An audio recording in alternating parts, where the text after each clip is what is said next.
that Papa, this is what I hear. Can you explain to me? He will not beat you. He will not harass you. Be free to ask a question. Are we together? Yes. That's why we are here. We are here. I want to thank all the districts that have arrived from all your dignitaries. I respect you and I salute you. Thank you for coming. Here we have 3 points to run. 5. The reason of this meeting is to ask you what to do next. As we have problems, the ladies have been aware about this. We have a lot of contradictions in the party. You are aware? One, we have an option to dialogue with National Kundi.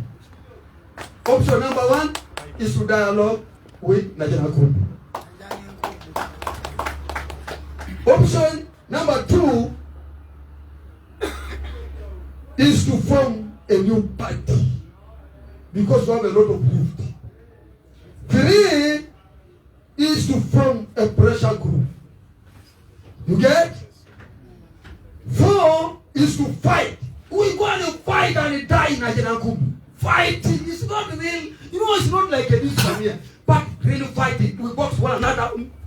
Until we take over the place. Get me right. Yes, that's right. That's why I say, who is who? You get it? Get out the song. I'm going to like you anymore. Yeah, you know, I don't know how to do it. The balloon being a solid. What a chamanai when you don't mess up, but not a chamanai. Don't a very big. Cause it's one. I want that jacka. It's TV and more. You know, come no get a jack on the way you so big. Come on. It's job. It's job. And then I get a call. The bag, you know. Go here, match a TV on your. Then you press your brother. You get the point. That is dialogue. Dialogue is not just how to give you. No. You will first have to make reaction. But you're a wrong man. You force you to do this. The wrong man. Yes, I got the money from there. But that was the problem. It was the problem that they didn't need to. But for you, my brother. Dialogue. The second point. Who are you party? It's all I tell that I'm missing. I'm going to know my chair. Who about it? You know, back in the rock, I call you whatever you. You're better on it. Now, I'm back in. There's no time to put a group to go. Never. The mama check, the Chukoto Naki Makimara read better, Chukonaki, my Chukoto to be local, you don't look to the party. Hey, good Bugata, the thing is, you guys don't know you got me. So much on our own. Now, I have to pack me. If I want to be, I'll let you. I know a boom. It's a kind of or in our bear or in our pocket. And you bang it out to gang in America. Koya, you don't know the motor street. I don't know the politics because of an corner and I don't know. We begin to fight in the center. Before we reach where National Kundi. For me, I'm in Serere. I can go to Ateta, I mobilize my team.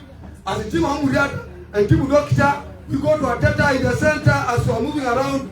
You talk to me, I box this one. Okay. We begin from down. As we go to Kampala, we finish you. Okay? Now, I have to Bakini, Ibala Monebe. I was young. You get it? I was young. I put a coat. It put a coat to Musago or Palo de Luce. I can't eat. I can't. Don't go now. If you fix you, it just a jump person in the head. If you never make a jump person, Mamma Pera, I like now, so it. If you make a jump person, if you saw a boy consulting to her, a boy get to her, if I can soon over the day, out of the day. Are etimolos, I look the party chair, Ada Bonate Besigye, I look the pressure group. You put a ground, they see Arona here, nay. Kwana, Omaba General Park, and Lusta Pakinoi. Akolona Geare, Keda, Soroti City. Soroti City, that's on that time. Where's the mobilizer? I don't see the chairman. Call for me the mobilizer and just come. It's coming. Mobilizer, you're out. Come and give us what have come up with the city. One, do you believe in the city? You want dialogue? Do you believe in form a new party? Do you believe to a pressure group? Do you believe to continue with justice or what? Tell me exactly. Straight. Hold on a minute.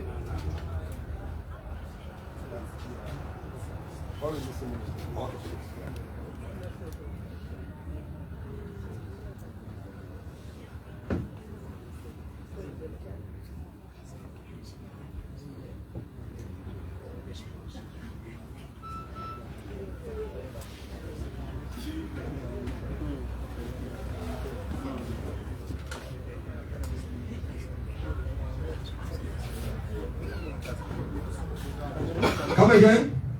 My colleagues, I've consulted my superior. They will say I will hand over first, and then elections will come in the districts. Just clap. So at this time, let me step aside by calling the SG take over. SG, come. One with a bigger microphone here. One will take a minute. Okay. Thank you. Thank you. Amri yako right? Amri yako right?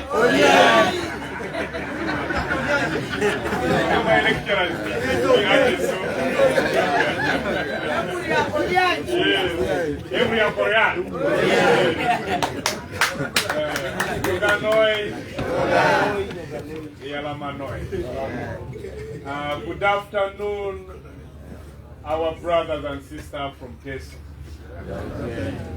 As he was saying, for us when we come to Teso, we feel we have come at the background, at the vanguard of our struggle. And we want to thank you all the years that you have supported this struggle. Clap for yourselves. And today I am very happy that when I sat here sometime later in the morning, I saw young men coming. Then I knew our struggle is doing what?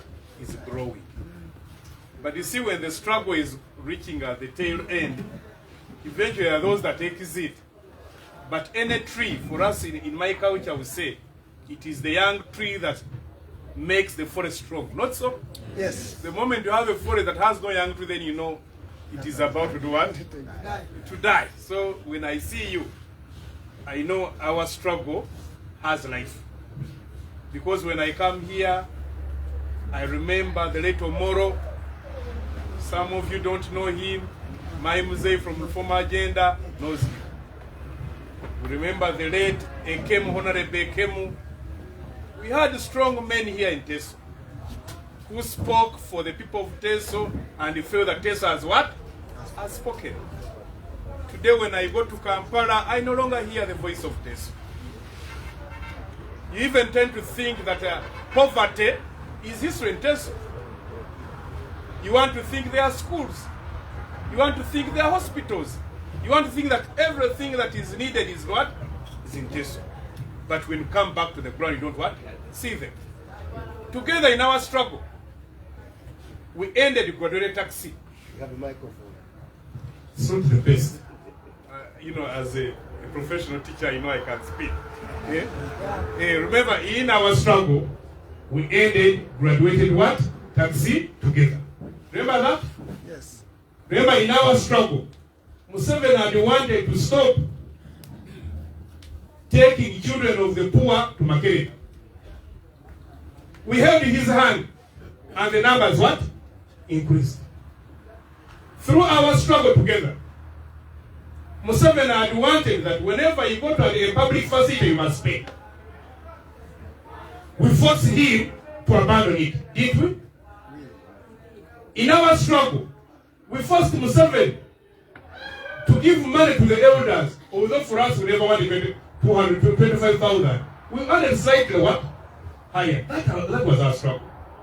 It is our struggle that even brought this thing called malpractice.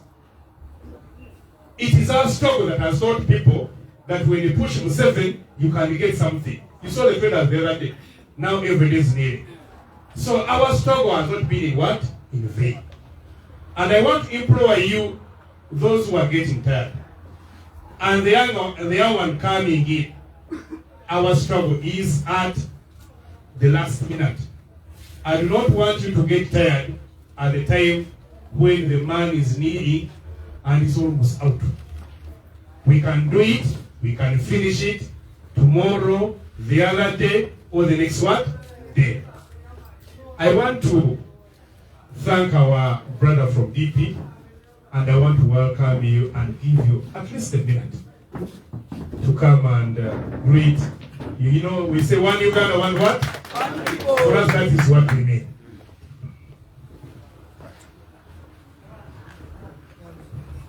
I mean the elders, Dr. Besigye and the team.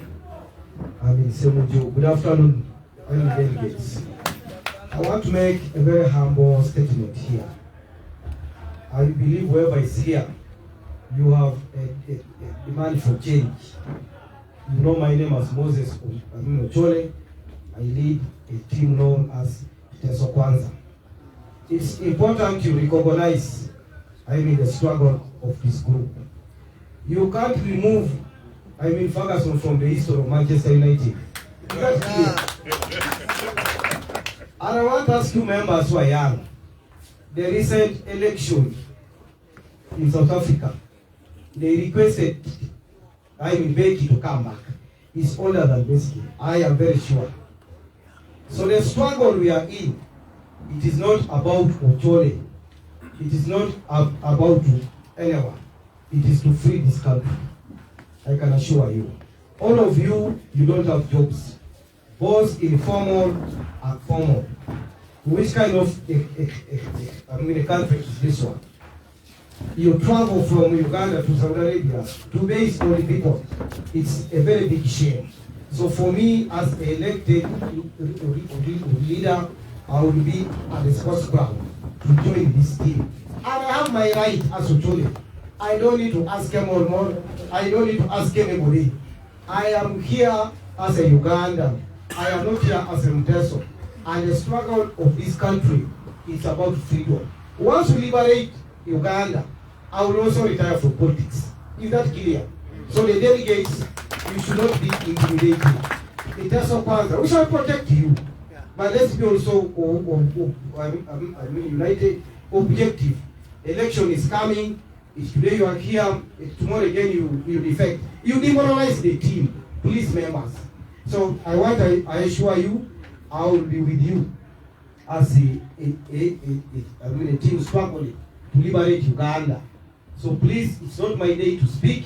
I'm only greeting you and encourage you. Stand firm. I voted for FDs when I was 16 years in 2006. I was not 18 years. I voted for FDs. Actually twice. From Kichinjaji and Public Gardens. Because they were united. I remember I had Odongoto, I had Mukisha Muntu, they had other groups. However, the spirit of the struggle is still on.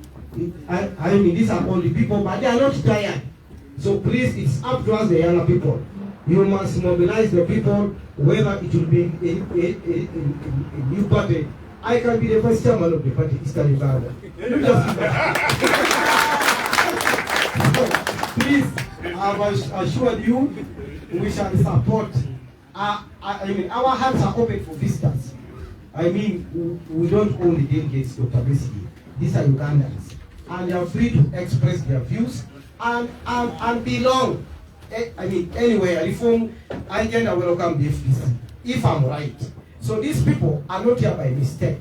They are here as Ugandans. It is up to you now, the voters. Thank you very much.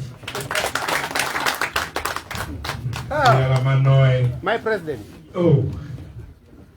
Yeah. Somebody is greeting his president. There is a way they greet each other.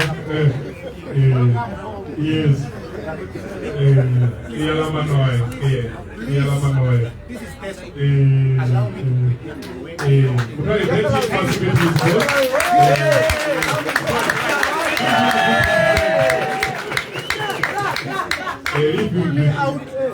it's not what I say. I'll greet your president. You're greeting the mama. For him and his people that was greeting.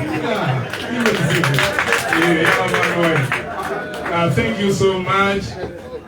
At this juncture, I want to invite our brother, our chairman, Agago, Mr. Kenneth Opoka, to come and speak to you, brothers. He's an OP of Keso College, so when he speaks about this town, he's a town boy.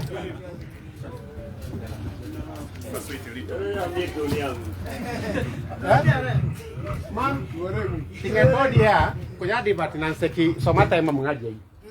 Orang ngaji.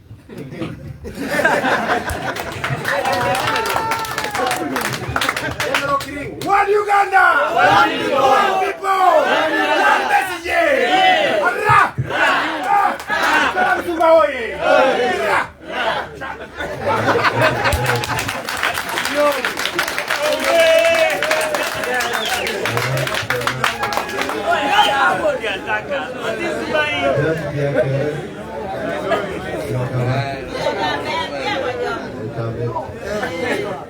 Yeah, I was here in Kizza College for like 4 years, and I have been here. My uncle married from Katakwi. I don't know what he find because he managed to get 2 women from there. I don't know, so that is the secret. So when I'm here, I want to thank you for coming. Yalama Iguri.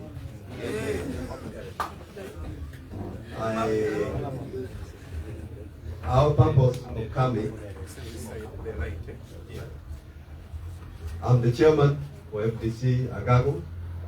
I also contested for Member of Parliament in the last elections on number 3. I contested with Professor Latiku and I defeated him. So when I'm here, we love this man. I want to speak as chairman. I also want to speak as a Muko, because in our culture, when your uncle married a tribe and unfortunately he died, the nephew take over. Unfortunately, my uncle died in 2007, but Mama Jo Kiai is still there, and I'm the one taking care. So I can also speak here like Moko with authority, because you have your nephew with us. Why we are here? I want to start. Remember, we hold actually the Lango and the Teso where it come, right? Yes. I remember there was a time I used the Kambela route and I rode the bike up to Aloy. That was the first time. So where it come. And in 2001, when Dr. Besigye announced that he was going to contest for president, I think jubilation was all over the north and the east. Am I right? Because in Teso there was a rebel leader called, it's called who? This guy, Erego. In our area there was a rebel leader called Alice Lakwena, and then the remaining of UNLA, they were there. We, the north and the east, we never embraced the NRA. And we lost our properties. My father's house was burned for 3 months because he was a very powerful businessman. From there, he failed to educate his children. The animal was also taken during the time when Museveni came into power. We were wrestling with the Karamojong, but they were not taking the animal as Museveni came. So we lost all our animals, both Teso, the Lange, and Acholi. And more importantly, people lost life. The animal was also taken. And the worst thing here, avoid that meat factors. Avoid. When you go, they have to now, it is not function. But when Museveni came to power, it was function. So when Dr. Besigye, we did say, no, I think the direction which Museveni is taking was wrong, he jumped out. We all embraced him. Wholeheartedly. There was nobody called a boy. I don't even know him by that time. We only knew Dr. Besigye as a struggle who wanted to innovate the country. Mama here, after when Doctor announced that was independent, it was under movement system. Immediately when Doctor fight for multipartism, we started the party called FDC. The Purple and the Parliamentary Advocacy Forum with the reform agenda. Mama Salam was in Parliament, Professor Latigo was in Parliament, and I was a political assistant to Professor Latigo, and I'm the one who moved around the entire Lamu and Acholi and West Nile to collect signatures to register this party called FDC, which some of them now think is not ours. And we started the party. I'm a medical person by profession. I don't even need to move around and talk about because I can be very comfortable where I am.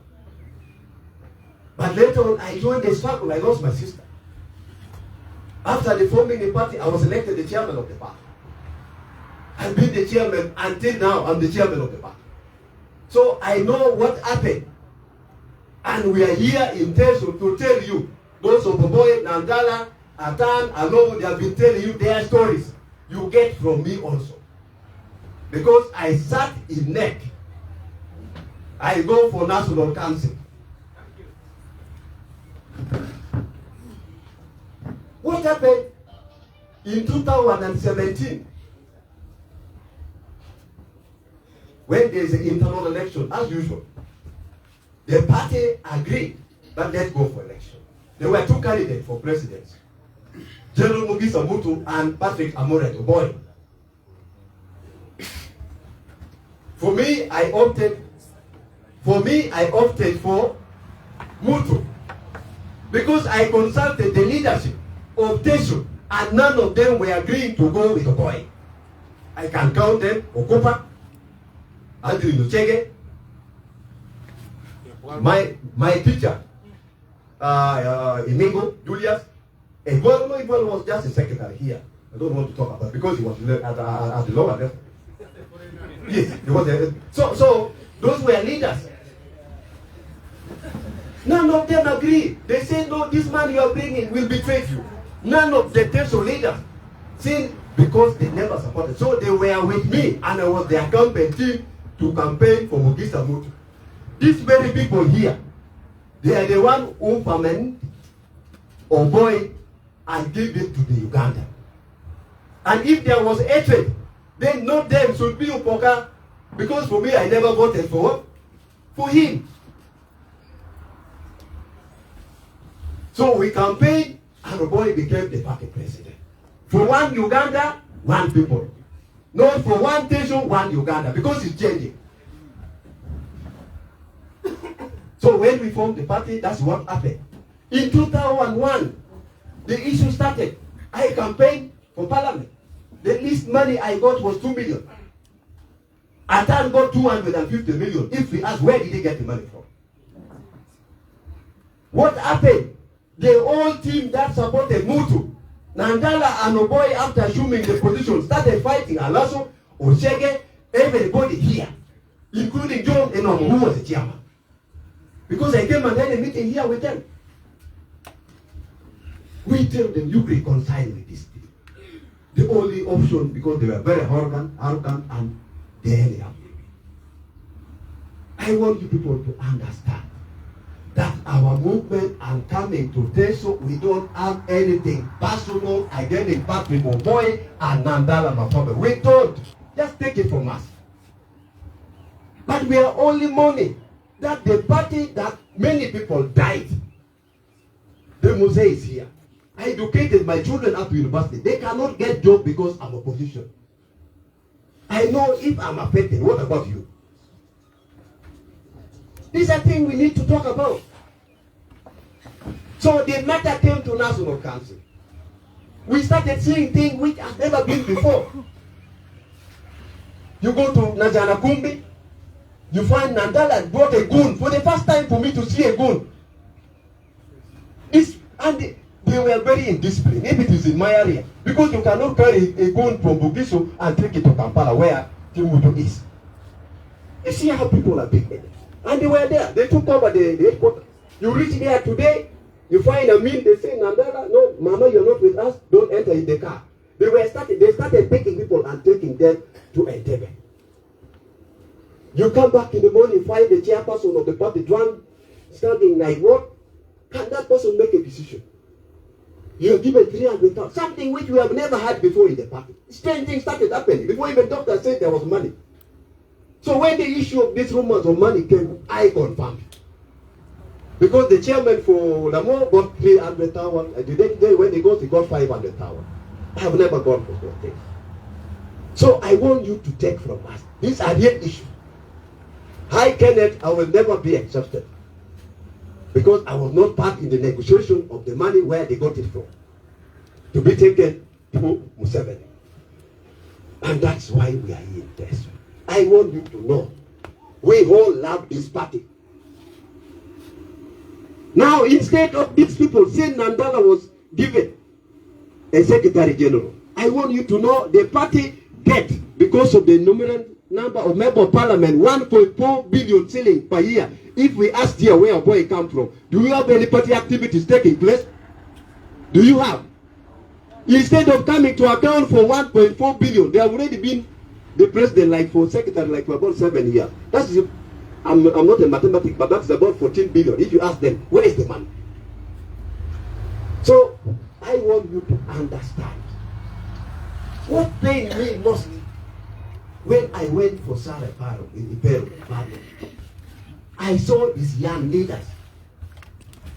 You are people from Soroti, and I'm not so surprised when they are talking.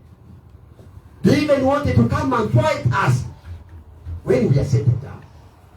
The Alogo, the Mego, the Wallo, I look at them. If they want to become local leaders, bring them back, give them councillors.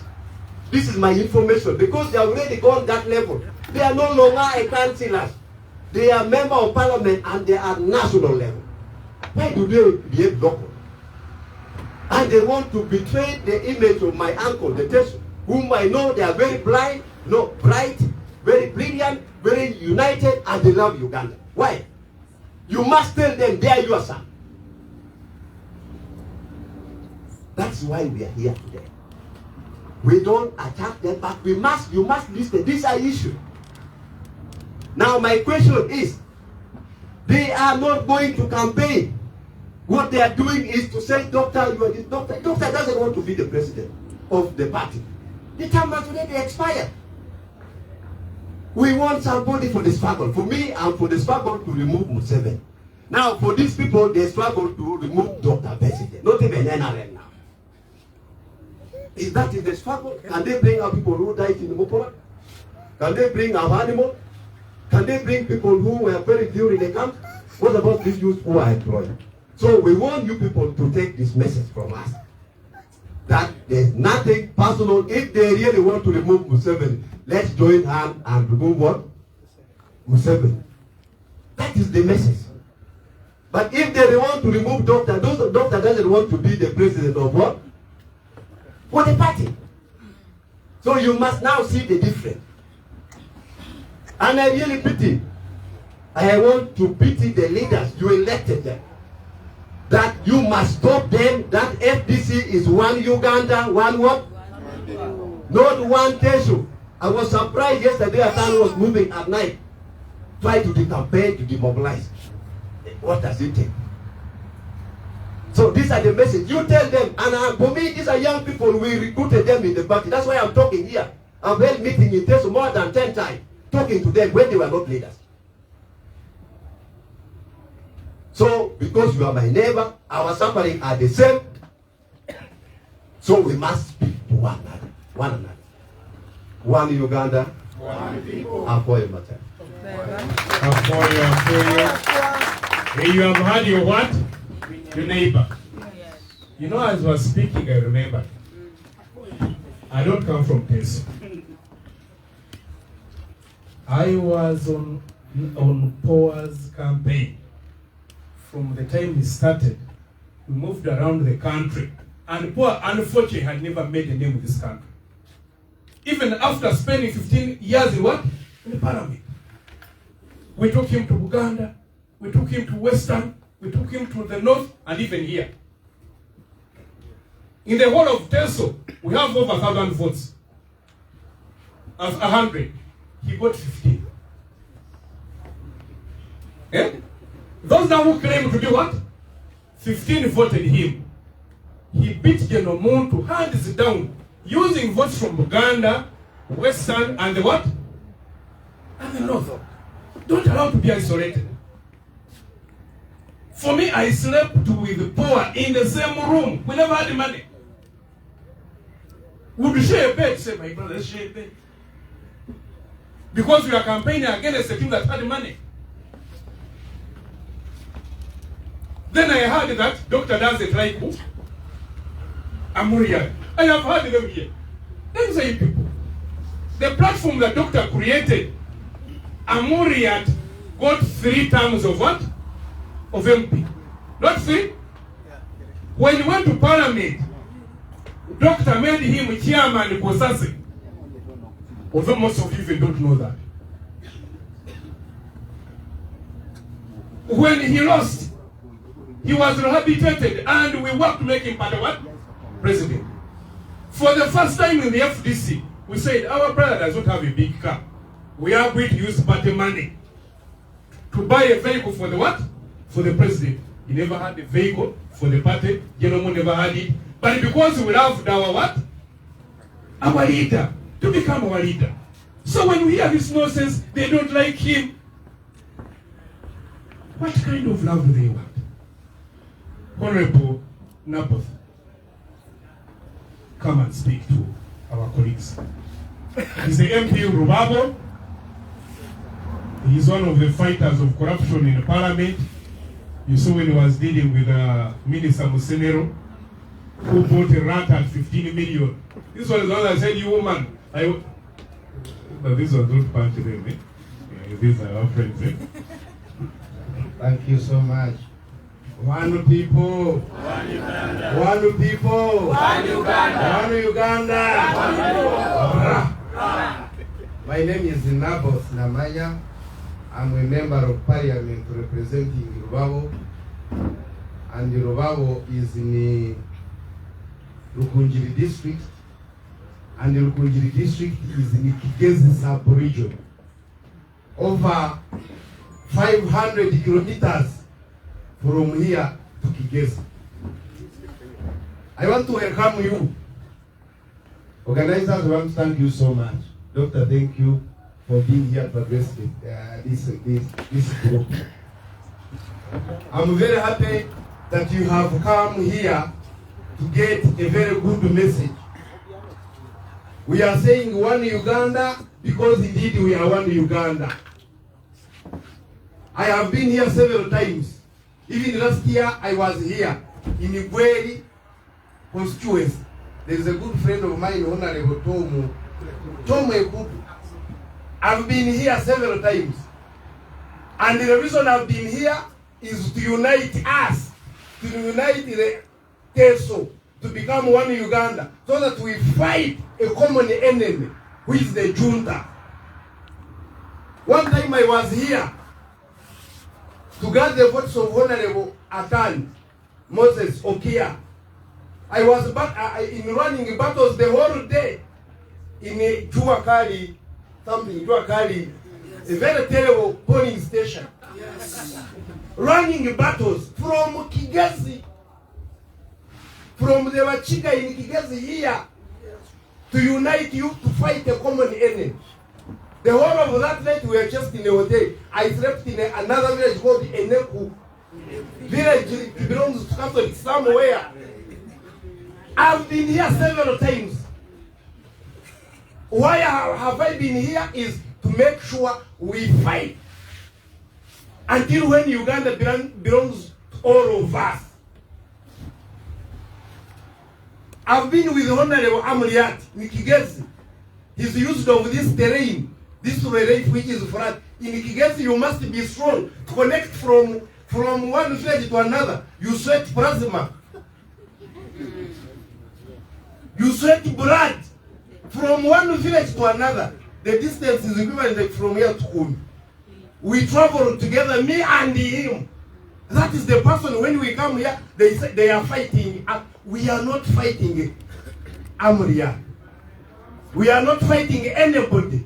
We want you to focus on getting Uganda. But that statement is making us become desperate. We must unite to fight a common enemy. Now, if Amriat wants to say, we are fighting a lion, and you want to kill a lion, but now some other people are fighting us who are fighting a lion. If we are using spears and he has ropes, okay, it's okay. Let him begin from that angle. We also begin from there, but we are pursuing a common what? We are all fighting the lion. Not fighting the lion while somebody is fighting us, pretending that he's also fighting the lion. That one should stop. That's why we are here to tell you that we must put focus in all what we do, whether you are a Catholic, whether you are a Protestant, whether you are a Protestant or any other person. We must unite to fight. In all your groups, in the evening, whether you are Okadia, Okadibong, whatever, you belong to that group of Okadibong. Let's sit there and we put our energy, we put our synergy to fight to get a better Uganda for all of us. Not to join your Okadibong and you want to fight, you are thinking, you are discussing how to fight Amriat, how to fight Dr. Besigye, how to fight. No, we must look at a person whom we should fight. That's the reason we are here. We don't hate anybody. The common enemy, the one whom we should hate, is the one who has made you today. Some of us, we haven't eaten lunch.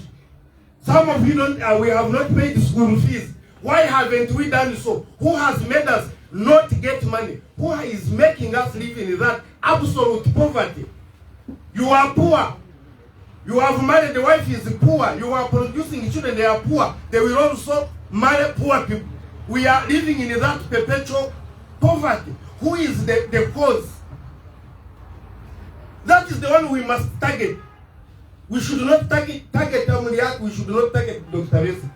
So I want to thank you that you are coming to understand that. You are coming here to hear that message and you understand. And when you leave here, go and disseminate the same information. Thank you very much. God bless you.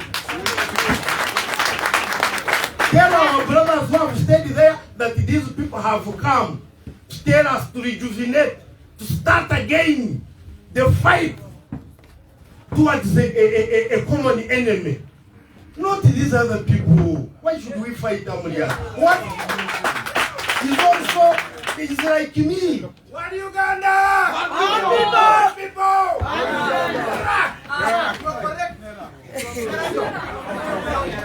So, members, because of time, let me stop here, but I promise I will come back. I shall come back. I shall need to protect. I shall need to come. You need to come. I need to meet the Okadiabongo's group and we talk. Okadiabongo, we talk and we fight. One people, one Uganda, one people.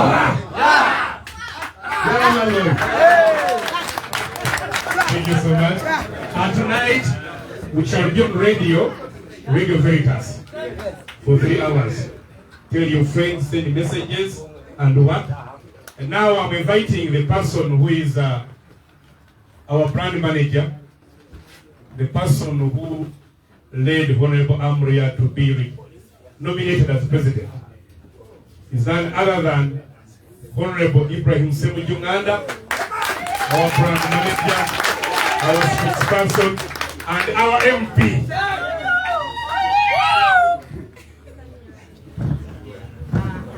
One Uganda. One people. If you came with your hand, please put it up. One Uganda. One people. One people. One Uganda. One Ssemujju. Thank you very much. Dr. Kizza Besigye, the chairman, Salam Musumba, colleagues, both all of you. I will try to be very brief. Recently, the National Bureau of Statistics issued a report about what they call the multidimensional poverty. Multidimensional poverty looks at many things, including health, education, and people who are considered poor are the ones, when you fall sick, you can't even take yourself to hospital, you have no money to pay. In that report, Karamoja was the poorest in Uganda. In that report, followed by Acholi. You, Teso, at 56%, you were number 3.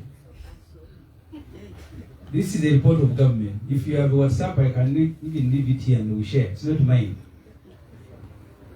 People in Teso who are poor are 56%. So when you meet 100 people, you count, you put here 56, those ones are poor. The others can at least afford to buy medicine. They can afford to pay school fees. I have been here, Honorable Nabot said a number of times. I came here when I was sitting on the Committee on National Economy. We were borrowing money to rebuild and reconstruct regional referral hospital. I have told these stories many times. I went to Soroti. At Soroti Regional Referral Hospital, I am explaining the multidimensional poverty. We arrived at the Committee of Parliament when a mother had just died. We are told at that time that hospital was headed by a lady. That the reason this mother who came to deliver, the reason she died, was because they were waiting for the husband to come and buy. Dr. Besigye is a medical doctor, they know this thing, they call the switchers. When you go for birth and you are going to be operated, they need, I don't know what is palm in palm and goes in Itesu. Cotton. Yes.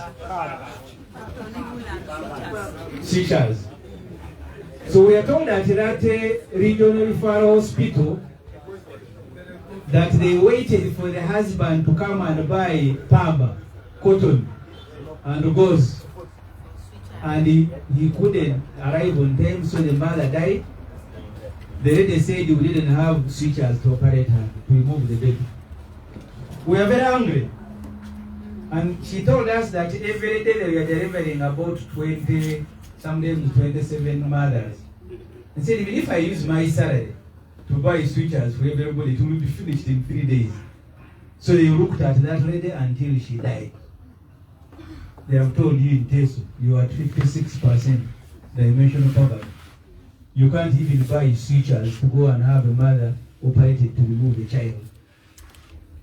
I have looked at the budget of, let me start with 2 areas, then I'll tell you what I want to tell you. First, Soroti City, where majority of you come from. The budget for the city, next financial year, you have 23 billion, the whole of this city. 13.6 billion is for salaries of those who are working for government. 3.2 billion is to buy fuel and maintain vehicles for the CAO, RDC, and others. And then the rest of you have 6.2 billion. Have you heard? Yes. The total budget is 23 billion. So that's the budget for the city. For the district, you have 33.7 billion. 16.4 salaries for people who work in the government. 11.5 is for what they call non-way, to read the newspapers, buy fuel, maintain vehicles. What remains for Soroti district is 5.6. So that's what you have. That's your share of Uganda. Then look at Museveni. This budget that we are finishing, Museveni's budget has been 802 billion. Museveni and his wife, the children have grown and left. Him and his wife, then I told them in parliament, you must be very bad manner the old people. 802 billion for 2 adults. For you, the city here, you have 23 billion. The district started 3.7 billion. When I come here, I have FDC. I joined it because it was the best platform to deliver change. Into FDC. But the FDC is not the most important. It's not the FDC for me that has brought me here. What has brought me here is to share with you the pain we go through all the other areas in Uganda, so that we can work together. That's why the FDC is one Uganda, one people. That's why I'm working with this man from Kavala in Parliament. I came here on the nomination of Atan. I was the one who organized for him a rally. I went at that place of yours. He hadn't even been slashed. I am the one who had people to slash him. Not because I want to be a leader in Teso. This pain you go through, those of you have an opportunity to go to Kampala, you will see. In the budget, Kampala City was given 30 billion for roads. That's why all the roads in Kampala now have broken down. Museveni and his wife, they have 802 billion. The whole of Uganda's capital city, they gave it 33 billion to do roads. They are now broken. So the pain you go through here, the figures you have, poverty index, we share, the whole country, it is 42% poor people in Uganda. Those ones who rely on grants, the ones who can't take their children to go to schools. That pain is what unifies us. Museveni and his wife are living in luxury. You see, in Teso here, one time Museveni went to meet leaders from Angola. And he told them, I have now, you people of MPs from Angola, I have invited you to teach you politics. He said, when you see JJ Odong, at that time JJ Odong was Army Commander. Do you think JJ is Army Commander? He said, but it is what I am telling you what Museveni said. It is what like paraphernalia. You give JJ a jeep, the soldiers jump off and begin saluting, and the whole of Teso is happy. They think they are now the one who's in charge. It is the same thing today. You have a vice president here. I was in Katak. One of the recent trips I made here, I was in Katak. War claimants, livestock compensation. I went to Katak, a district of Vice President Jessica Arupo. They are also still crying. They want to be paid. They have never been paid. Me, from Muchira, I was now the one coming to follow up why they have not been paid. And then they will tell you have number 2 in the country and they think you will be happy. Immediately she gets appointed, she is in Guru to meet Sare, who holds no office. Because this country now is under one family. Can you imagine that you have said, in the constitution you are number 2 in Uganda, you the people of Teso, you now have number 2. But number 2 goes to meet one who has no number in Guru. Number is to thank him for also considering her to be appointed. Number 2, in the constitution, when Museveni dies today, Arupo should be the one. I'm saying should, because she will never. But in the constitution, At least she's the one who says I am number 2. She gets appointed. The first trip is to Guru to meet Museveni's younger brother Saleh to go and thank him. Please, thank you also for considering us. We are under one family. This country is under one family. And if nothing else motivates you, that should motivate you. You have a Speaker of Parliament. The other day I laughed. She's been under a lot of fire. But for her to reduce fire, she opened the hospital and said, this word is in the name of Museveni's son, Muhoozi. This other word is in the name of Museveni's son's wife. I said, what did they do for her? But all of them, they must continue thanking. You think you have powerful people in Kampala. The only difference is that they have some bit of money. But they are as vulnerable as anyone. Just imagine you're a Speaker of Parliament, you've never met Muhoozi in your life and his wife. You open a hospital, you say this first ward, this is Kainerugawa ward. This one is Charlotte, Kainerugawa's wife. The Vice President goes to Guru to thank someone with no number to say thank you for considering us. We are under family rule. Museveni and his family, they have eaten what they can, they also eat on your behalf. Next financial, I want to summarize. We have as Parliament, we have just finished passing the budget, which will be ready next week. Next year, Uganda projects that we will collect taxes 31 trillion. Never mind what constitutes a trillion, but no, 31 is what we will collect. But the date that will be due, not the total debt, but the debt that is due to pay next financial year is 34 trillion. You're going to, all the money that Uganda will collect next financial year is 31 trillion. But the debt that we will pay is 34. Museveni, after paying the debt, they will go and borrow. And when we borrow, he will take 802 billion for him and his wife. In that figure, they have all sorts of things.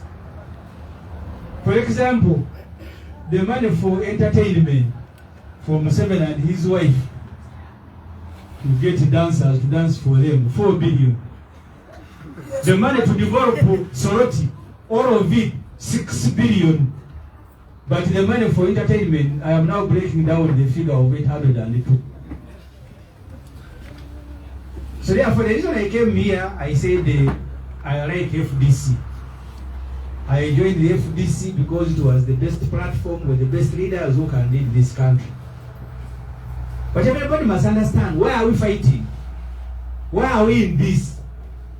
Are we in this because of the Honorable Sarah Musumba? Are we in this because of Amriyat? We are in this because all of you want to change your lives. You don't want to be part of the 56% that cannot take yourself to hospital. That your mother, your sister, your wife will die. Because the switcher, I asked one of the doctors in Parliament, how much are these switchers? And he told me 20,000. So this mother died at Soroti Regional Referral Hospital because the husband could not bring 20,000 to buy gauze and pambas, or cotton. So that's why we are here. For me, I am here to rally you. Whether it will still be under the FDC, because you need also to understand, Museveni is a very bad managed man. The same way he eats money is the same way he eats political parties. He ate UPC, it is with him now. Recently, he also ate DP. DP is with him. He started on FDC, and you've seen the struggle that we have gone through. But for me, the party does not matter. Whether I have a party or I don't have. The focus is on what I am fighting for and who I am fighting. 2011, we have Dr. Besigye.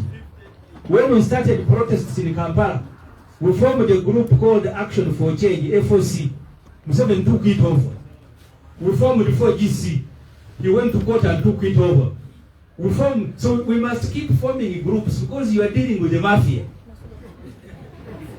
So if he takes over the FDC, For me, I am not sentimental. There are people who, when they don't say one Uganda, one people, they don't sleep. Or if they don't put on blue. For me, my focus is Museveni. I cannot waste time fighting to rescue FDC. I want to expend my energy fighting Museveni. 56% here are people who are suffering from multidimensional poverty. You cannot take your child or yourself, you cannot go. I've seen many of you are young people. You cannot go to a good school. You don't even have a dream, not even at night. You don't dream when you are in a good school. The hospital you have here, I have told you a story. You can go and find out they have records. A mother went to the river. They had to operate her. They called the husband on the phone, bring the money, 20,000 to buy cotton and gauze. And the man died and the wife died. 56% of people in this will go through that. So therefore, our campaign is to remind you and to refocus you, for all of you to know you are not fighting for anyone else. You are not in this for Abadiat or for Rescue or for Ssemujju. You are in this for yourself. You will be the one, I think he's the one who said here, this cancer of DP from Amari, that the only hope that you have, if you are a girl, is to go to Saudi Arabia and wash all the people. That's the only hope now Museveni offers. In the budget, you will hear them when they are reading the budget. They will tell you that the money that coming from Ugandan girls who are working in Saudi Arabia is now more than the money we get from coffee. They attempted to put here a factory. Remember what happened, that fruit factory. So therefore, I want to conclude. Please, I want to leave this meeting not choosing good support between Rescue and Amariata and Ssemujju and Musomba. But leave this meeting knowing why are you fighting? Why are you in this fight? Because you are human beings. Tomorrow I'm going to die. I was telling people in my constituency yesterday, every year in the budget of Parliament, we have a budget of 20 days. We budget for 20 MPs to die every year. Sometimes they don't die, we have 2, 3 or 4. But we budget for 20. How sure I am that I'm not going to be one of the 20 this year? So what motivates me to come here has nothing to do, because I can stay in the chair and go to Parliament and get a salary. The reason I come here, please, we share this pain. The 42% people who are poor in Uganda, some of them are in my constituency. Every day they knock at my door. Children can't go to school. Mothers can't meet even simple things like a kavera to go to hospital. That's why we are fighting. Please, I am really shocked that I was here to arrange a meeting when Amriat was returning here after being elected president of FDC. Homecoming. I came back to organize a meeting for a time.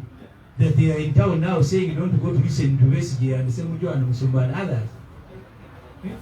So there are some people in Amuria who had placards to say Amuria is for Amuria. Is he the one responsible for this 56% dimensional poverty? And that's why he wants to keep his people. You must fight with everybody. You must identify everybody who is fighting. This fight is for all of us. Thank you very much for listening to me. Thank you so much. Thank you so much. Before, as you were speaking, one of our colleagues, the Secretary for Mobilization of Uganda, Dr. George Kwaro, entered the room. I was supposed to cross over to, yes, okay, then I'll have to invite you. They told me I need you to settle down. So I want to invite Honorable Salam Musomba, who is our ideologue, the vice chairperson of our party, to come and address you. Then we'll take a look at your papers.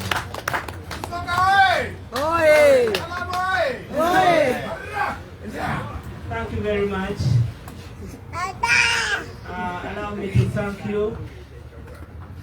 Thank you very much for coming for this consultative meeting.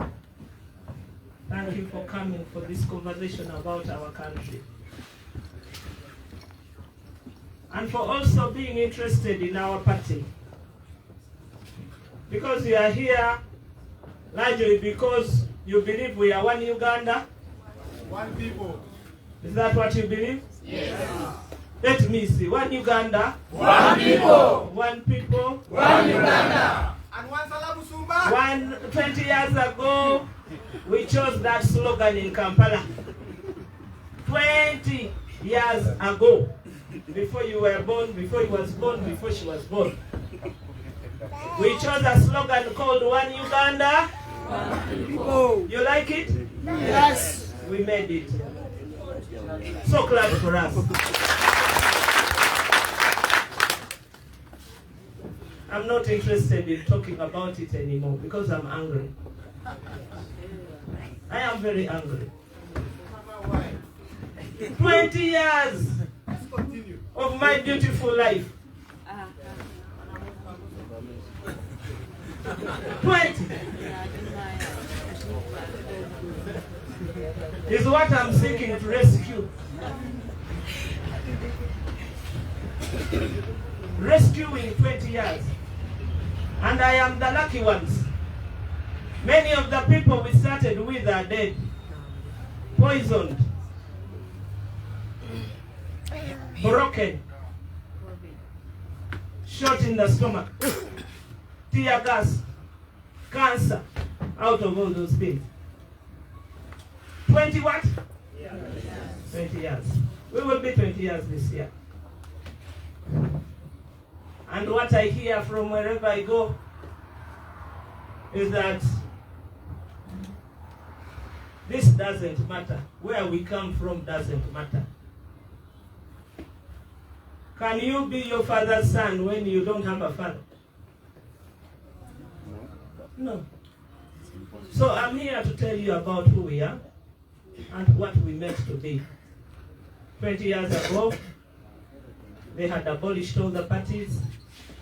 They had abolished political work. We were all under movement system. And it was called individual marriage. So I would come from Namwendo, my village, the village of Obangaina. When they are singing Obangaina, they are singing about me and my village, Namwendo. So I would come from Namwendo and meet people from Kumi, people from Lamu, and work together. But then it became difficult because you didn't know who was heading where. So we decided to form a party, a political platform, or we decided to buy a vehicle, and we gave it a number plate, FDC, Forum for Democratic Change.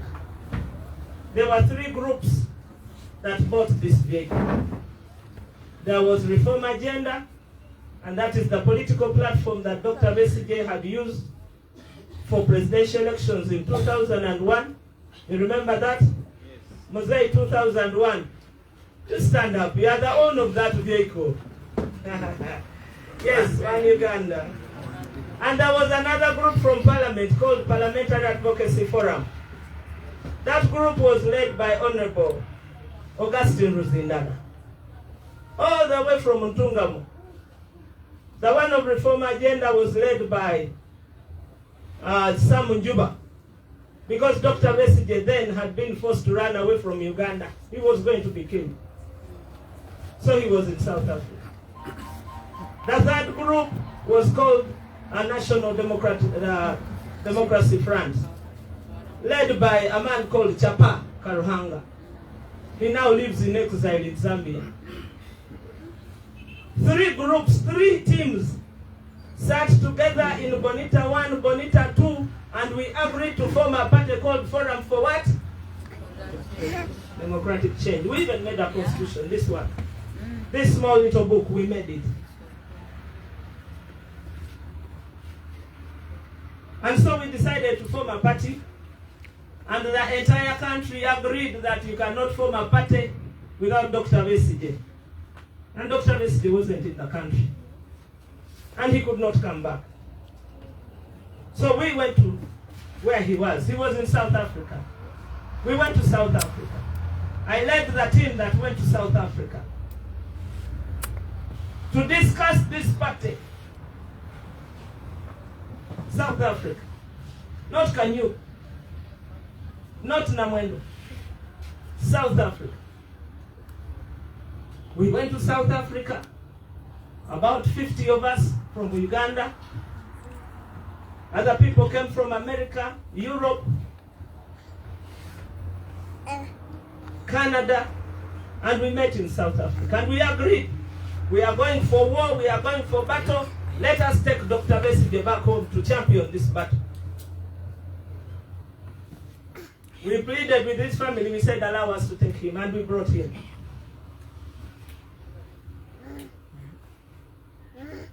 When we formed this party, you, the people of Teso, contributed a lot of your support, of your energy, of your determination, because you wanted to free yourself. And I do remember you gave us so many members of parliament. The whole of Teso was blue. And true, we were very proud that we had a leadership from Teso.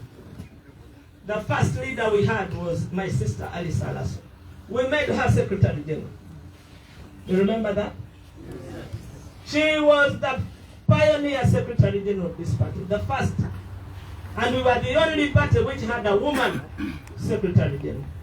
And she was good. I tell you, she was good.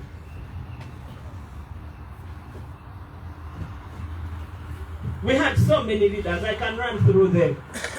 And maybe you would tell me where they are. Agnes Akiror, you remember her? Angela Osege. We had Florence Ibi. We had Okupa. We had Omolo, Kemu. We now got Ariko.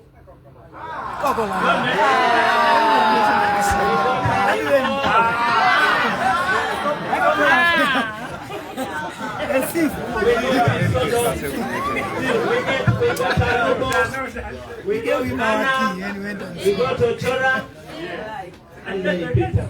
I'm giving you so that you look at yourself in the mirror. That is Teso and FDC.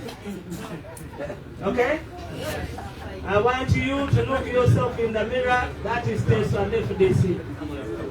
So you ask yourself what happened. What happened is what I need for you to discuss later, because we are people from here. These are your people. But then recently, a year ago, we got a problem. Our party could not meet. When we were doing this constitution, we wanted to avoid the problems of BP. So we wrote everything in fantastic English here. I supervise the English, because that is my special area. We divided leadership so that we don't put it in one pair of hands. We divided two offices, the office of the chair, ambassador here, the office of the president, Amuriat, because Amuriat is the third president of FDC. Before him, there was me, there was Dr. Besigye, there was Honorable Muntu. You remember that? Yes. And so, in this constitution, we divided power into two offices. The office of the chair is the office which takes full overall supervision of the health of the party. What is happening with the party? What is going on? What is disturbing the party? Policy, as they call it. And so that's the office of the chair.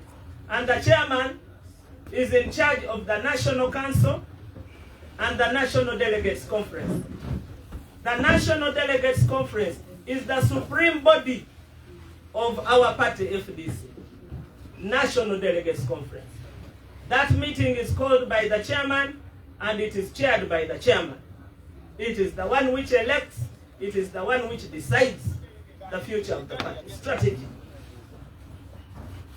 The office of the chairman also chairs the National Council, which is the second organ of the party.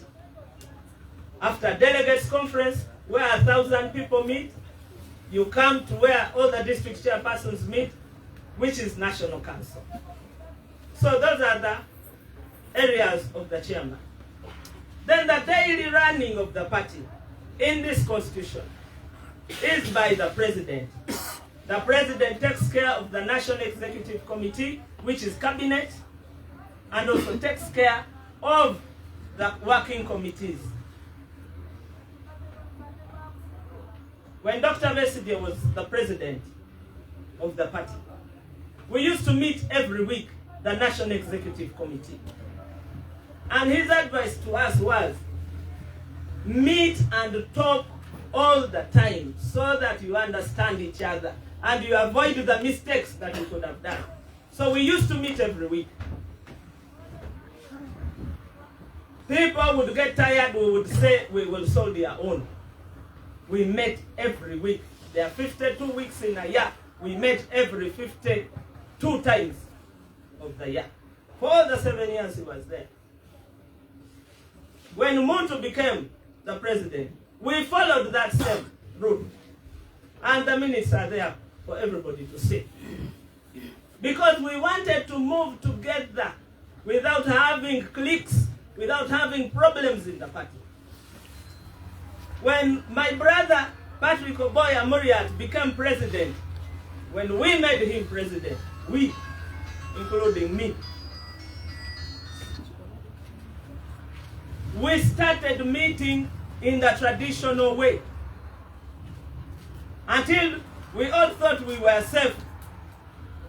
Now we are safe. Maybe if there is no serious matter, let us meet every 2 weeks. And so we started meeting every 2 weeks.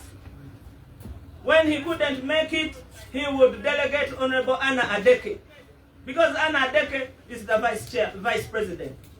If Anna Adeke is outside doing work, which she was doing very well and she still continues to do very well, Anna Adeke is very good. Very good. Very good. So Anna Adeke would chair.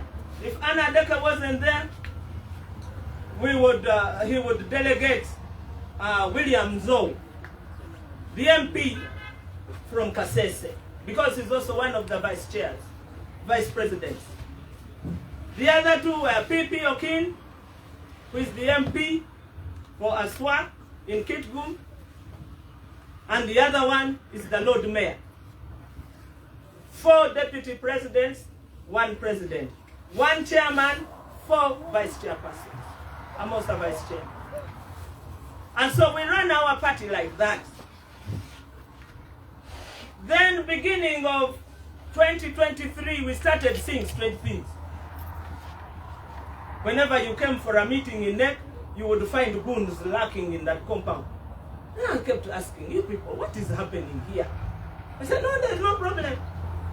I said, but these people who are in the compound, I know them as state operatives. I know them. We all know them. I said, no, there's no problem. We continued. And in the last meeting which we had on 16th June 2023, we were having problems about elections, internal elections. And we said, listen, the biggest asset we have as a party, which the country knows us about, is having good internal elections. We are not prepared well enough to have the internal elections. Let us postpone them so that we sort ourselves out. That was moved by Honorable Nganda Ssemujju here. We all agreed, let us postpone internal elections because we were going to get into trouble.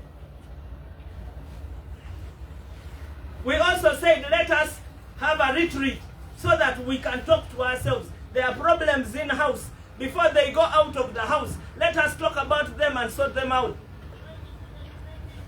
We also agreed, let us call National Council to extend the term of office of the leadership so that it allows us to have a good election and a good environment.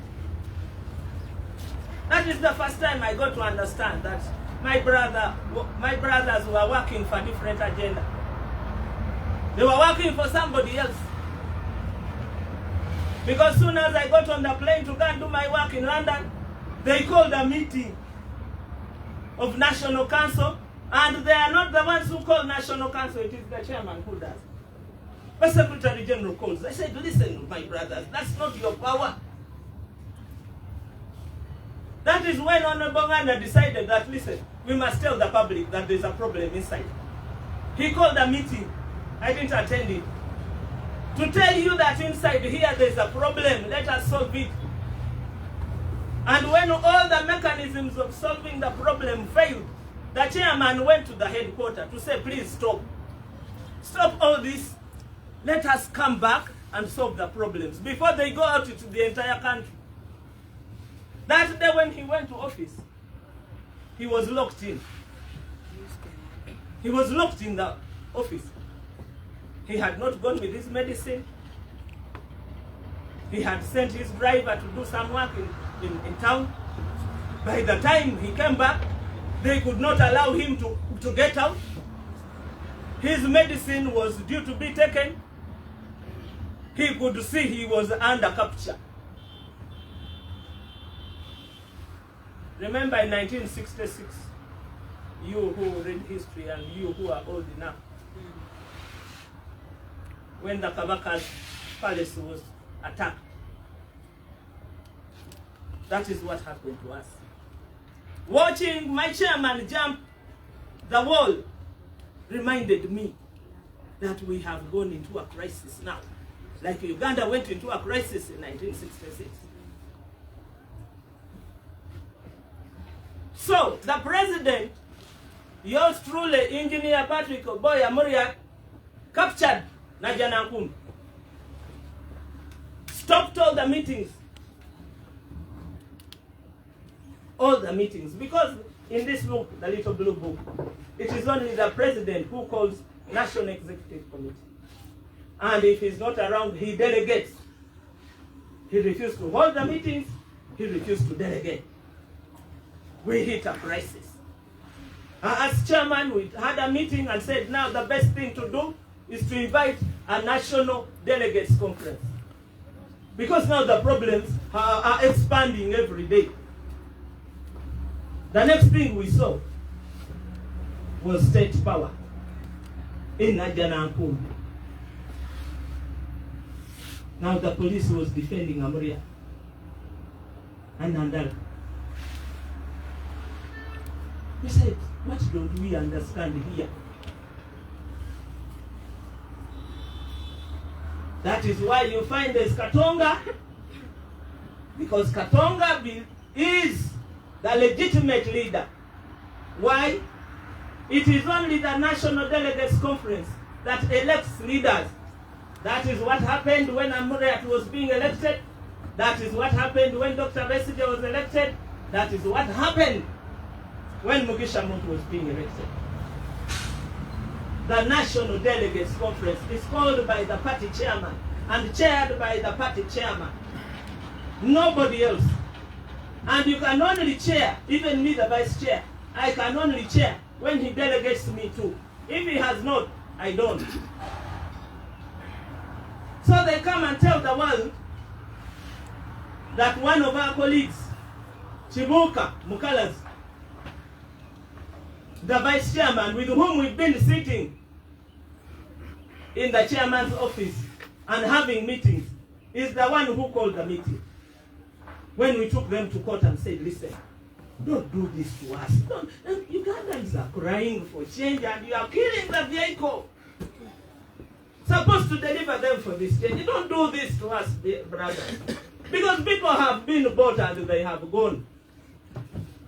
I can read for you, Agnes. Everyone went quickly. She left us.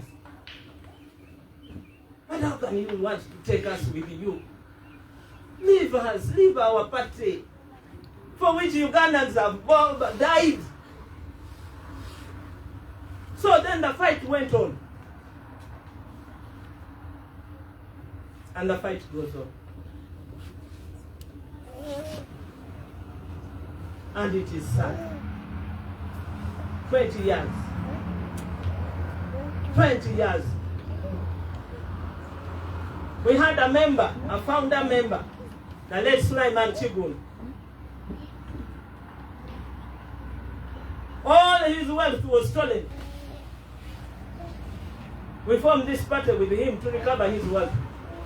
This is what we are losing now.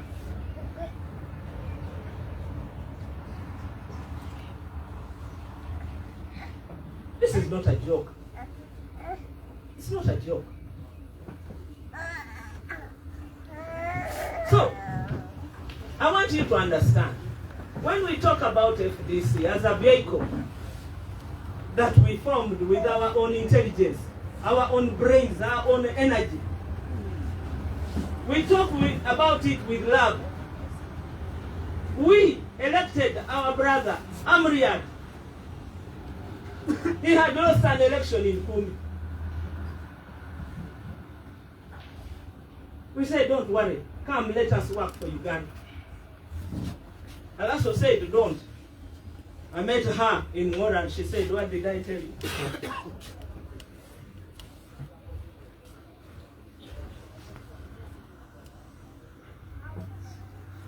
Well, my brother say it's not important to have a party, but it's important to me.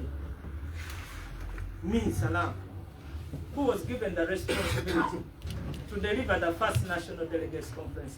It bothers me. We went around this country assuring Ugandans that this is going to be a world-class party. You remember, Doctor? I call it a robust world-class party. You see what they've done to us. Even the platform on which we were showing off, they've eaten it. Anyway, we are here to tell you that our vehicle got an accident. It crashed. Our vehicle crashed. The National Council that sat said, go back to the people you mobilized 20 years ago and ask them, what do we do? Our vehicle crashed. And so I have the responsibility to go around the country again to ask, what do we do? Because the struggle hasn't been completed. What do we do? What next? What next? Others are saying repair the vehicle. Buy a new one. Mbu repair. No. Mbu. Take to a garage and repair. We will try. They are saying, let us buy a new vehicle. Listen. We are discussing because this is a real matter. With the energy we are left, let us buy a new vehicle. A Mercedes-Benz, cross-country. A new machine. New energy. Repurpose. Don't waste time with a crashed vehicle. Forget. We will tell the dead that, guys, forgive us. We got a bad driver, but let us do something. Do you know his name? You find out. We are also saying, listen, this is not a joke. We have a country to save. What Honorable Ssemujju has told you is even many, many times. I want to stop there and thank you for listening to us. And also tell you that I have so much pain. So much pain. So much pain that I can kill. Thank you very much.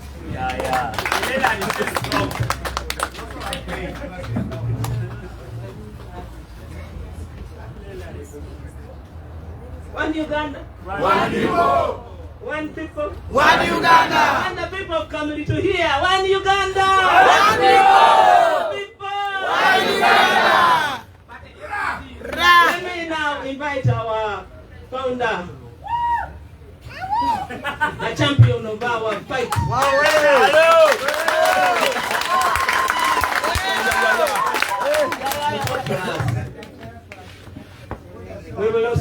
talking to you on Radio Veritas from 7 to 10. With that, can Dr. Kizza Besigye.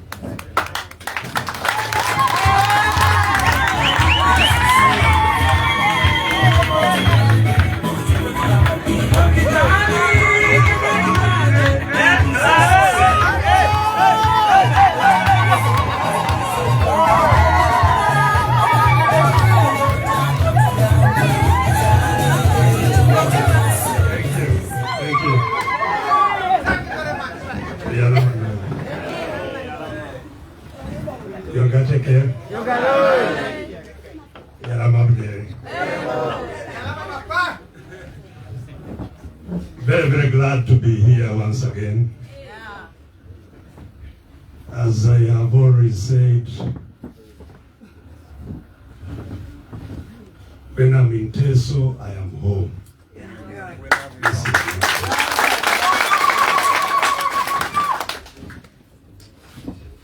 I've found the greatest comfort, warmth, and embrace here in Teso.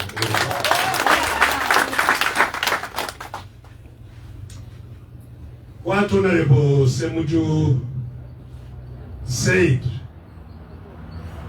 about Teso being the third poorest region in Uganda does not need a lot of science to understand. Teso was a very rich area of Uganda. And the Itesot were the most proud people in Uganda that would walk and you know that.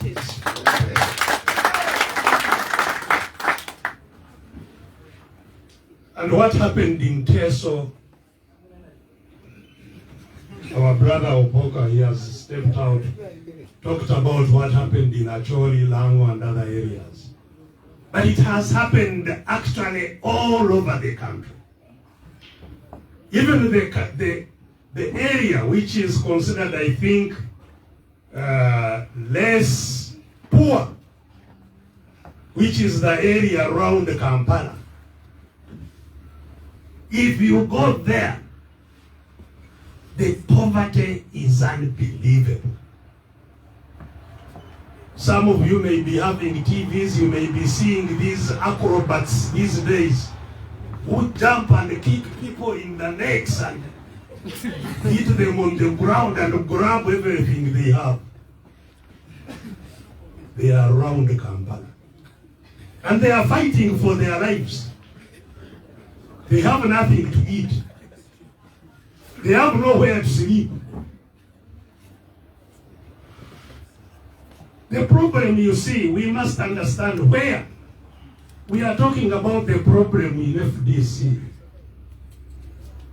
But the problem in FDC comes from the problem that we are dealing with in the whole country. And if you don't understand what the problem is, you will not solve it.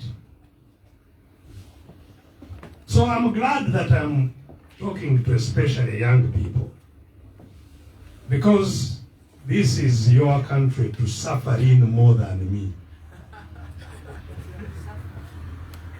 I am 68 years now. The Bible in Psalms 90 says our years are how many? 70 years. That's the Bible. There is age limit in the Bible, and nobody can change the Bible. Mr. Museveni is fighting to change his own constitution to remove age limit, but the age limit is already there. 70 years. And it says, if you be strong, then 80. In other words, if God gives you some more strength, then you go up to 80. And it says beyond that, it is pain and suffering. You go beyond that.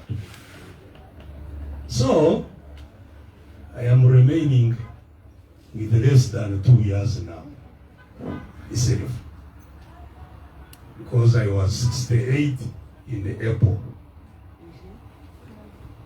The fight we have to fight is for you young people. And if we have to fight for you, you have to fight for yourselves.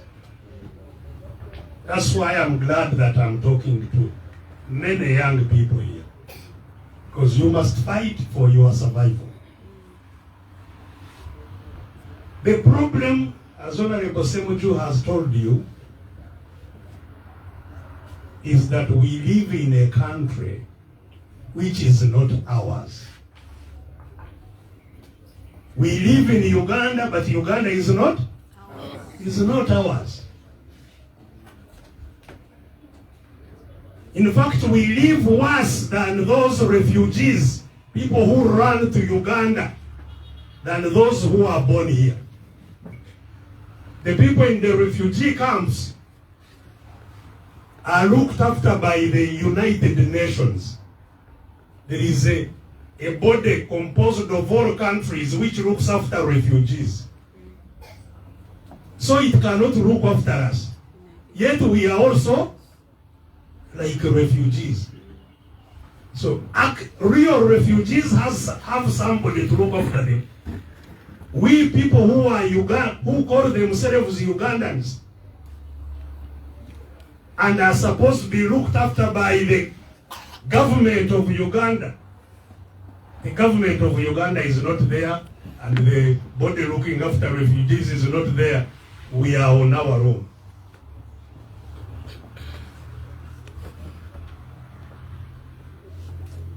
This problem of living in a country that is not ours is what must be solved.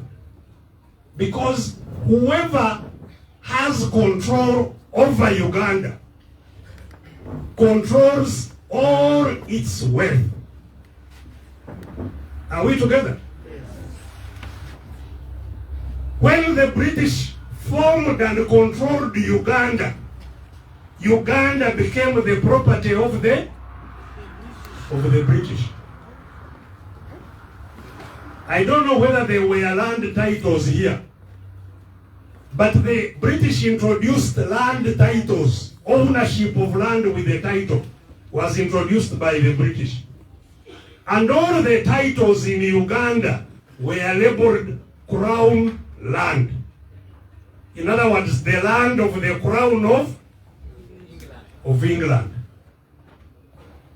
The Crown of England is the one who gave land to the Kabaka of Uganda. Mairo land.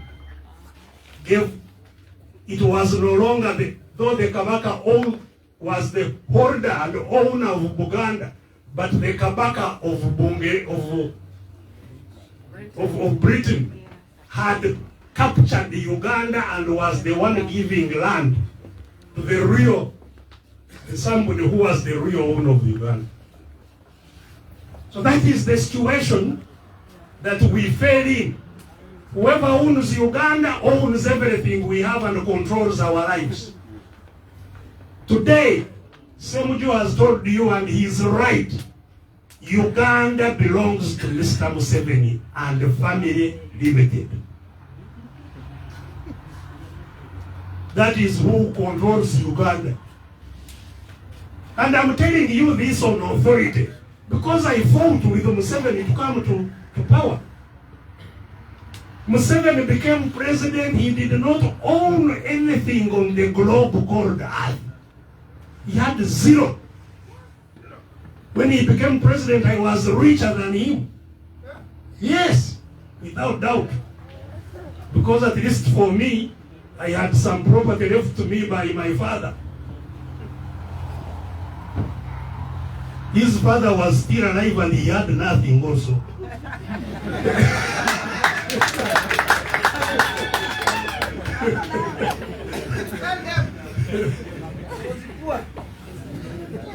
That's the fact. But today Museveni owns Uganda and decides what happens to everybody. him and family. There is no place anywhere in the world where you find the things that are happening in Uganda. That Museveni is the president, his wife is the minister, his son is the commander, his brother is the one in charge of wealth creation in the country, his son-in-law is the one who controls export. His other what, it is Mr. Museveni and the family limited. They impose the taxes on us. All of you, every day you send money to Kampala, buy anything you buy.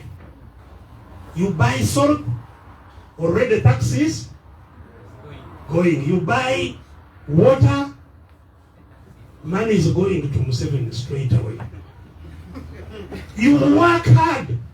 He puts the straw, like the manual straw, is in your pocket, the actual straw. Whatever you put there, it goes through the straw to Mr. Museveni. To put it in, it goes. And that's why everybody is poor. Because when it goes there, then it is used to serve very few people. Very little comes back. You have had, for one family, 800 billion. One family. The whole of Teso, I think, may not have more than 200 billion. The whole of Teso. One family, 800 billion. You had Soroti here, the city, 20 billion.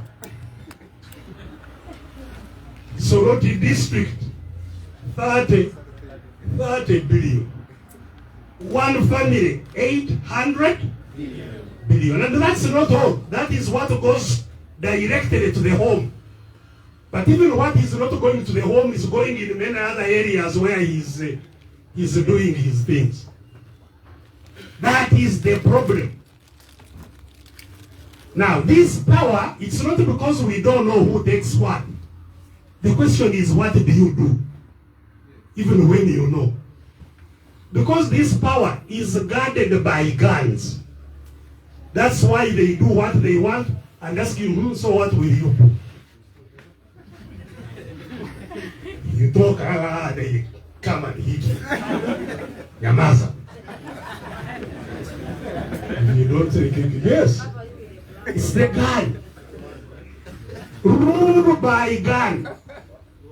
In fact, what goes on in ordinary language is robbery, armed robbery.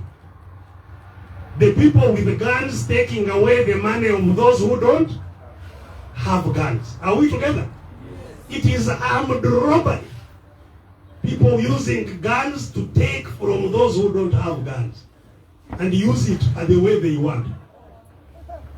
And that will continue unless we stop it. It won't stop itself. But they don't just use guns. So Mr. Museveni has ruled us now for nearly 40 years. And it's surely shame on us. No longer shame on him. Because how can we fail in 40 years to free ourselves? We know what he's doing. I started talking about it in 2000 myself. We've been talking, shouting,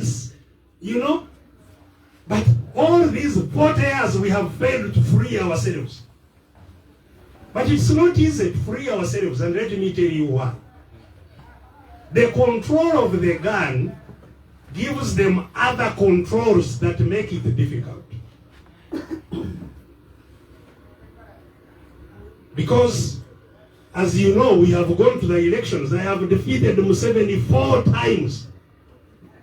In 2016, I defeated him, even the back of the head was on the floor, and I stepped on it. 2016. But I knew that nobody would announce me as winner. And so I took the microphone and announced myself. Yes. I even got people and they helped me to now declare and swear that I am now the winner. But of course, immediately they came and grabbed me, and in fact they passed me through here on the way to Karamoja, where they imprisoned me. The aeroplane stopped here at Soroti to put more fuel to take me to the prison in Karamoja. And the Karamajong, to their credit, they made noise. They said, "Why have you brought this man here? He has never committed an offense here. Why have you brought him?" And eventually they had to transfer me back to Kampala and take me to the Kampala courts. Charged me with treason for announcing myself. I went to the court in broad daylight. The DPP, the prosecutor of the government, was saying that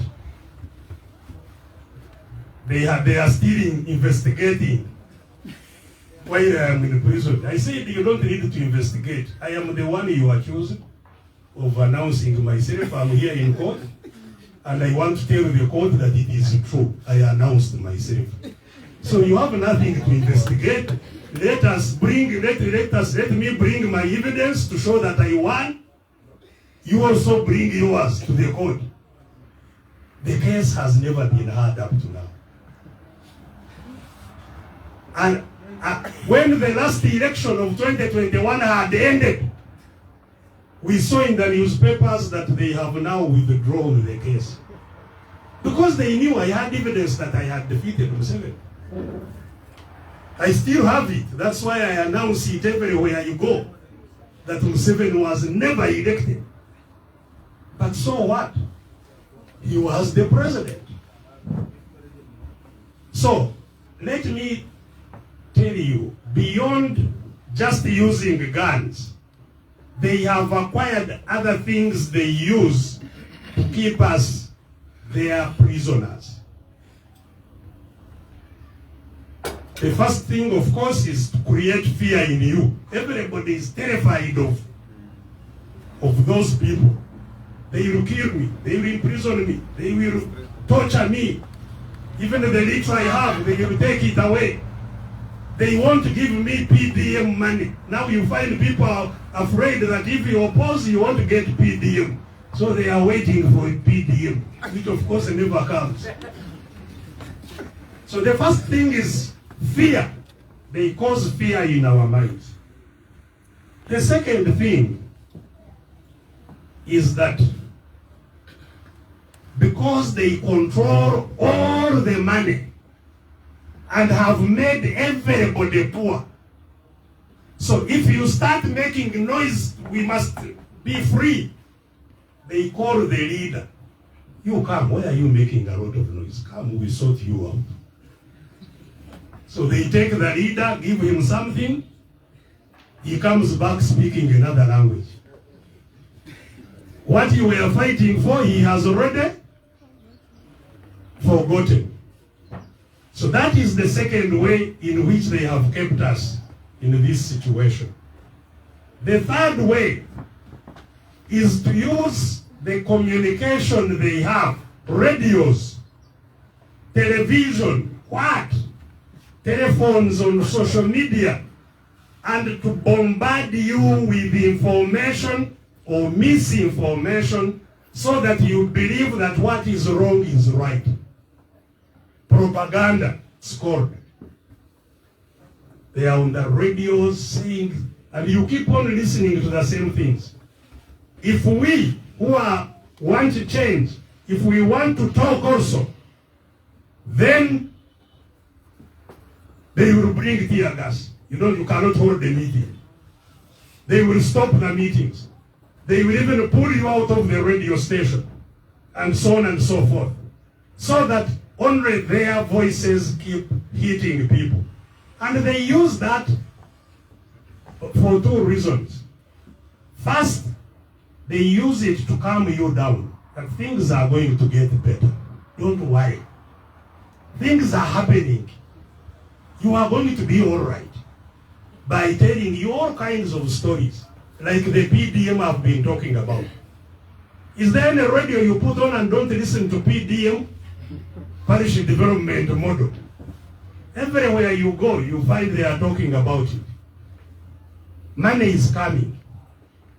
Before that, they were talking about the Mioga, Youth Fund, I don't know what, Ntandikwa, Bonabagagawale. Bonabagagawale meant let everybody be rich. It said what? Baratakere. Is there anybody who became rich? Nobody. But they keep on drumming, everybody is going to be rich. And you come down, or they use you to spend time going to the LC chairman to be registered. They call a meeting of those who applied for this. You are moving up and down, not looking about how to remove them. They confuse your mind. You keep on in their programs. That is the third way in which they have kept us in this situation. The fourth way is to divide us who are controlled. Divide and rule.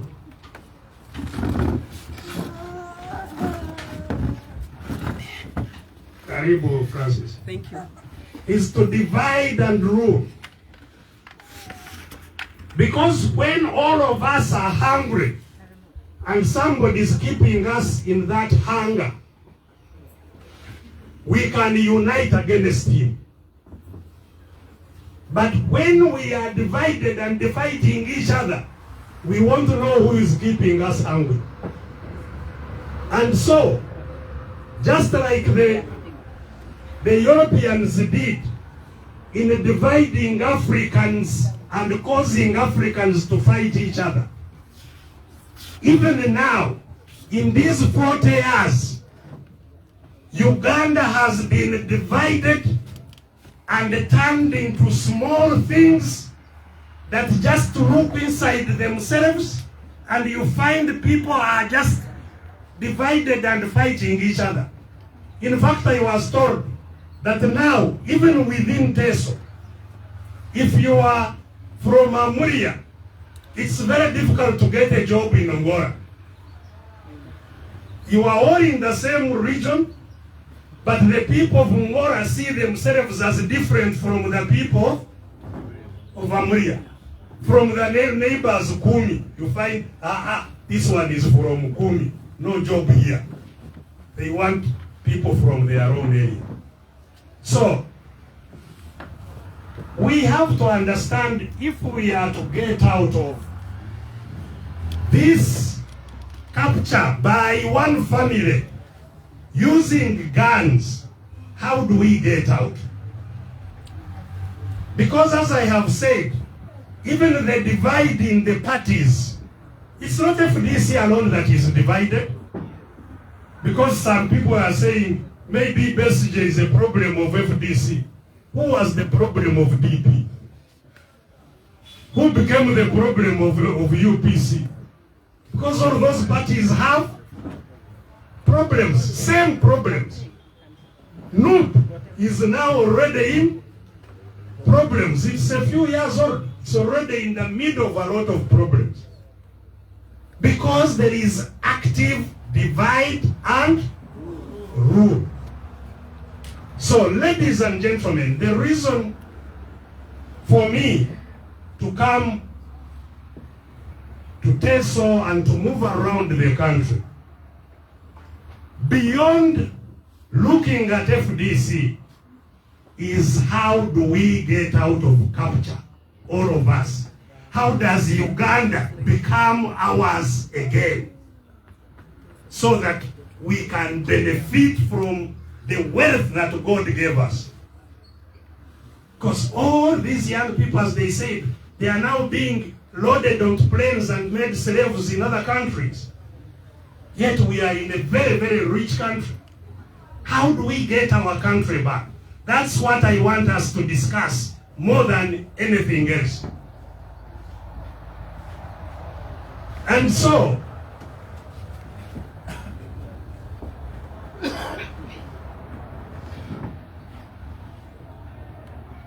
it means, hello? It means, hello? This speaker is not very able to restrain my voice.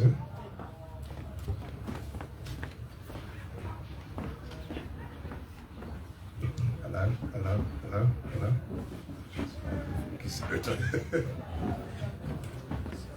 So,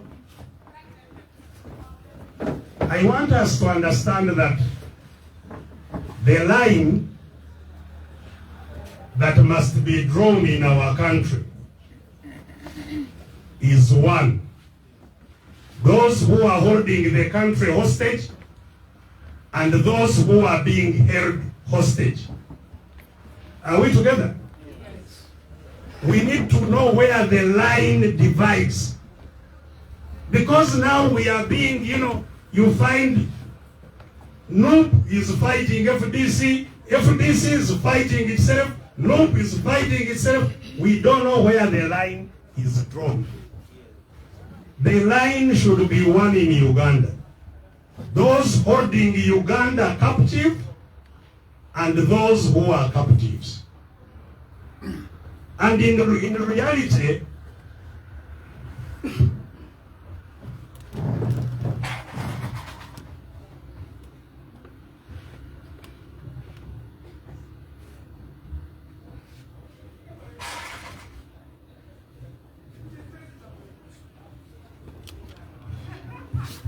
this is one of the reasons of the problems with my eyes. They were injured. So when I talk, tears go through the eyes to the nose. Keep coming. So the line, where do we draw the line in Teso? And in the whole of Uganda, where is the line? The line is between those who are using guns to hold us captive and to take our wealth, and those they are holding captives. In other words, if we want to free ourselves from this situation, we must know that for the country to come back to our hands, those without guns must defeat those with guns. If we don't, all that we are talking is just lamentation. Those without guns must defeat those with guns so that the power comes back to those without guns. That is the fight that I think we must fight. Some people have been telling me, and some of those who supported me thought that because I was from the military, I was going to organize other military people and we fight Museveni and defeat him. We could do that. It's not very difficult to get guns and fight Museveni. It's not. I can tell you I know how to get guns. No doubt I know how to get them. And I know how to use them also. Small ones, big ones we can use. But what happens if we fight against Museveni's guns and defeat them? After defeating them, how will you make sure that we and our guns do what you want? How will you make sure? Because we shall also have guns. How will you force us to do what you want? We have defeated the other one. But you have no power over our guns. So that's why Even when Museveni fought a war and won, the whole country has no power over him. So we want to make a different win. We want those without guns to defeat those with. Are we together? Yes. And to defeat them without us using guns. And to do so, we only need to do two things. And this is what I have really come down to discuss with you. Because as my colleagues have said, this is not about Besigye or anybody. It's about yourselves. How do you live a better life tomorrow? That is the answer. And you will not live a better life tomorrow if the people who control wealth with the force continue controlling the wealth with their force. You will not lead a better life. So how do we defeat guns without guns? Two things we must do. And I will be glad if you leave this place with those two things. The first thing is that you who is here, you should go away understanding that you are a prisoner of those with guns and that your life will never change as long as that relationship remains. But that you can fight and defeat them and reclaim your country. So you must leave this place with new determination to reclaim your country. Are we together? Yes. Because it starts with the head. What Museveni and his friends have been doing is try and cause everybody to think that nothing can be done. I have all the power, I will do what I want, and you have nothing to do. I want you to leave this place saying, yes, there is something I can do, and I am going to do it. Live with that determination today. In other words, understand the problem. Say, this is the problem I now understand. Being held captive by people, few people with guns. And we are going to organize and defeat them. Yes, that is the first thing you should do. The second thing that you should do, once you have understood yourself, is to make sure everybody around you understands. Because we are not so many here. Just make sure all those in your home, at your work, in your place, know that we are all prisoners and we must do something to get ourselves out of this prison. In other words, inform everybody to have the same understanding as you. Once that has been done, the second thing that we must do is to organize. And that is, I think, what was said by my brother Tony here. Organize.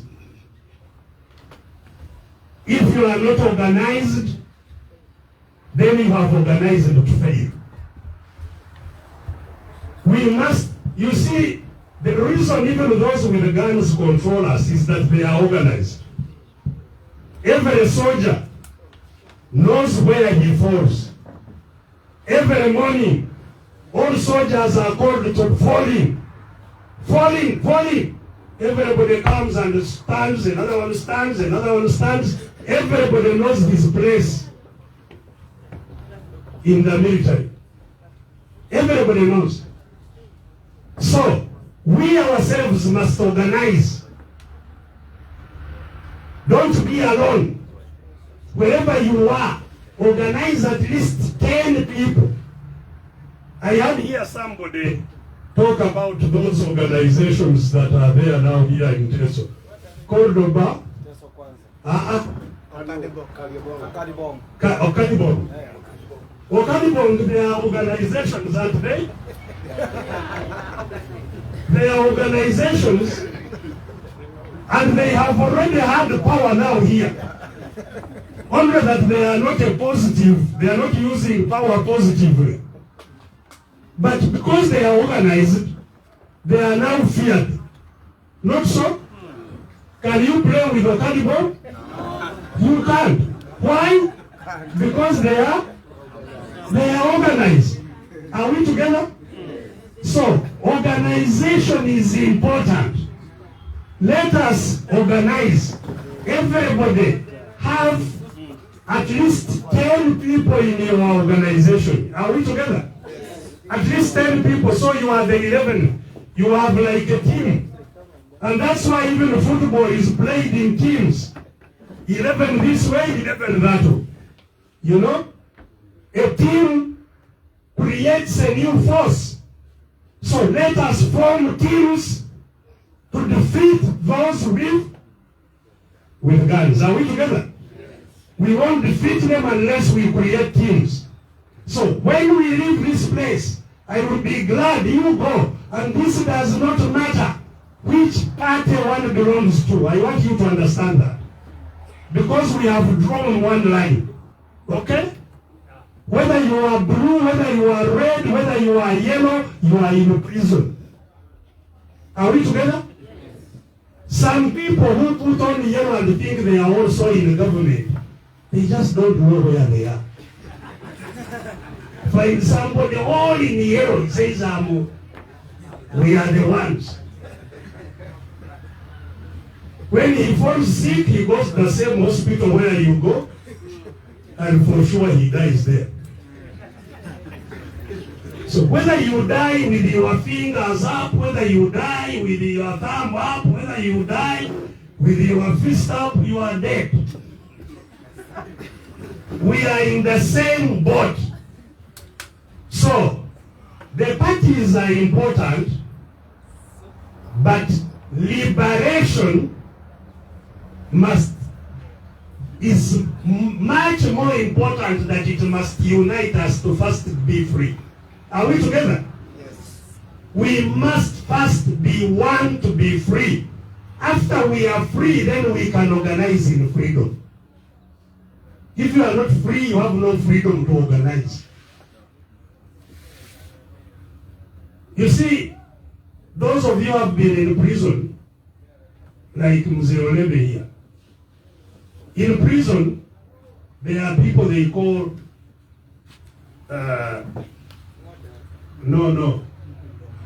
Katikiro, like Prime Minister. Prime Minister of the prison. He's also a prisoner.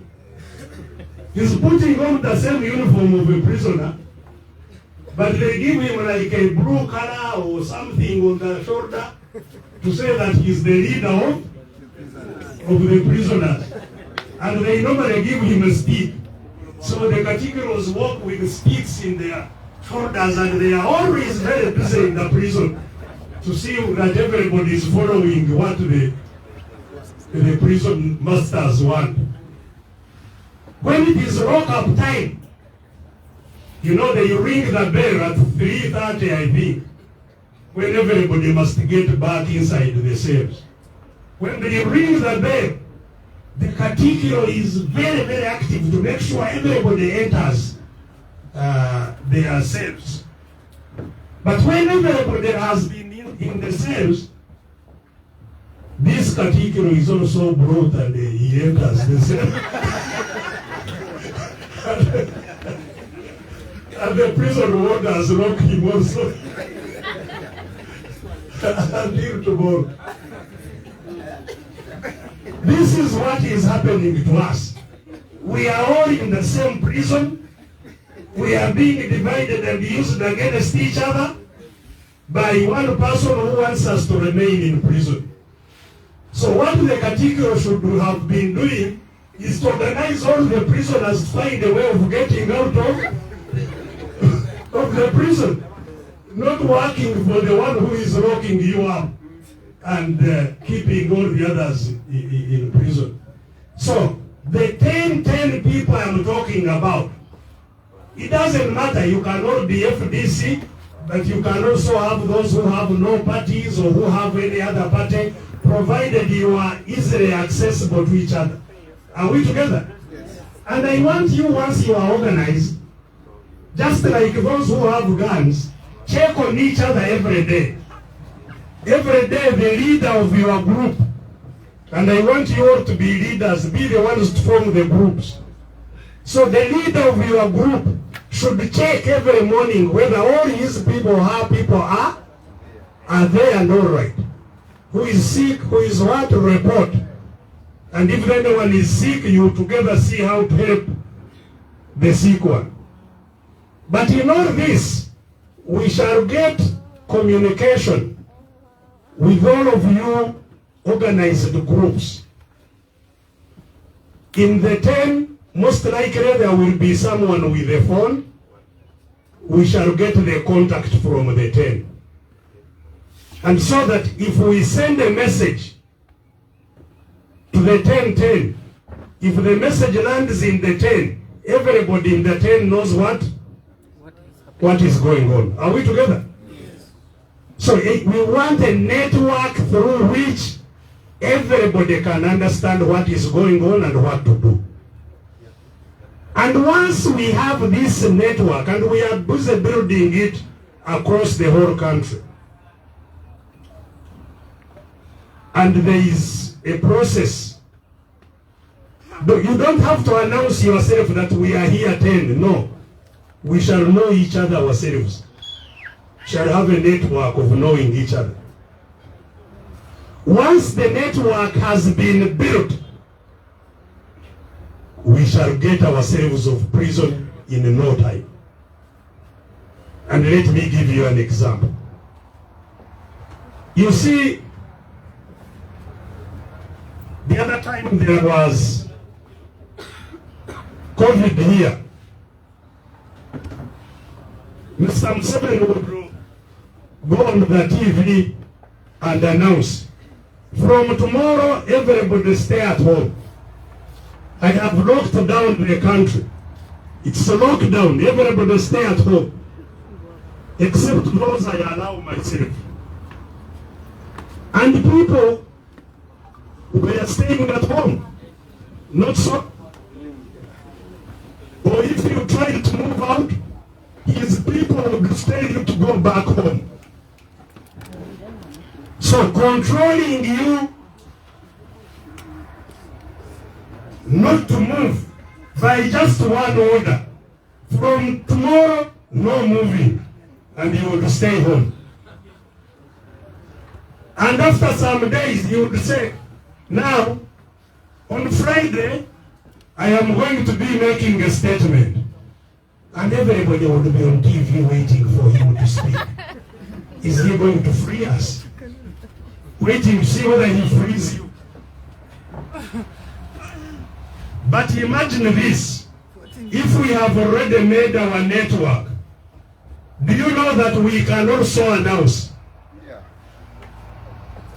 Today is Wednesday. We can also announce that from Friday, nobody moves. No food goes out. Are we together? If we have those networks everywhere, and we say from Friday, nobody moves, nobody takes food to the market. They see you with a bag of food on their bicycle, you say, oh, you didn't hear the announcement? Please go back. Because your group of 10 is making sure that nobody is taking anything. Are we together? If we locked up and said no food to the market, in 1 week, all of those with guns will have no food. They may have tear gas, they will not have any food. Are we together? 1 week, all the people with guns will be crying. That will free them. And at that point, they themselves can even arrest Museveni and say, the problem has been solved, we have arrested him. Or if they don't arrest him, he would have run away, knowing that now people are organized and they have refused. And if they have either arrested him or organized to show that your cry has been heard, they will say now, please release us. We have removed the problem. The soldiers crying to you because they want you to open food to go to them. And you will have power now. You can also say, yes, we have heard your cries, and next Tuesday we shall say something. You can also be the one now to make them wait for your word when you will free them to have something. You can. So just by one action, you can reverse the power from those with guns back to those without guns. Just by the one action of saying, we are not giving you food. One action. And by the way, that's how even the British were removed from here. Actions of Ugandans.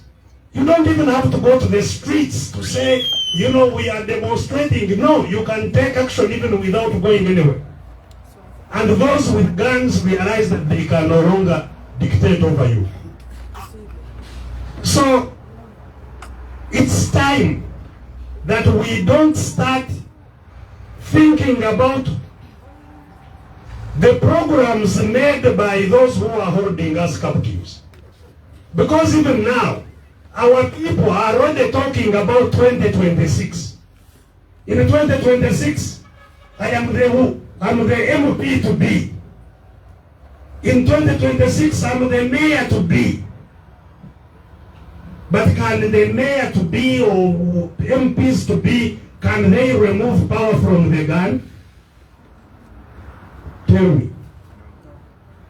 Even if all the MPs of Teso were FDC,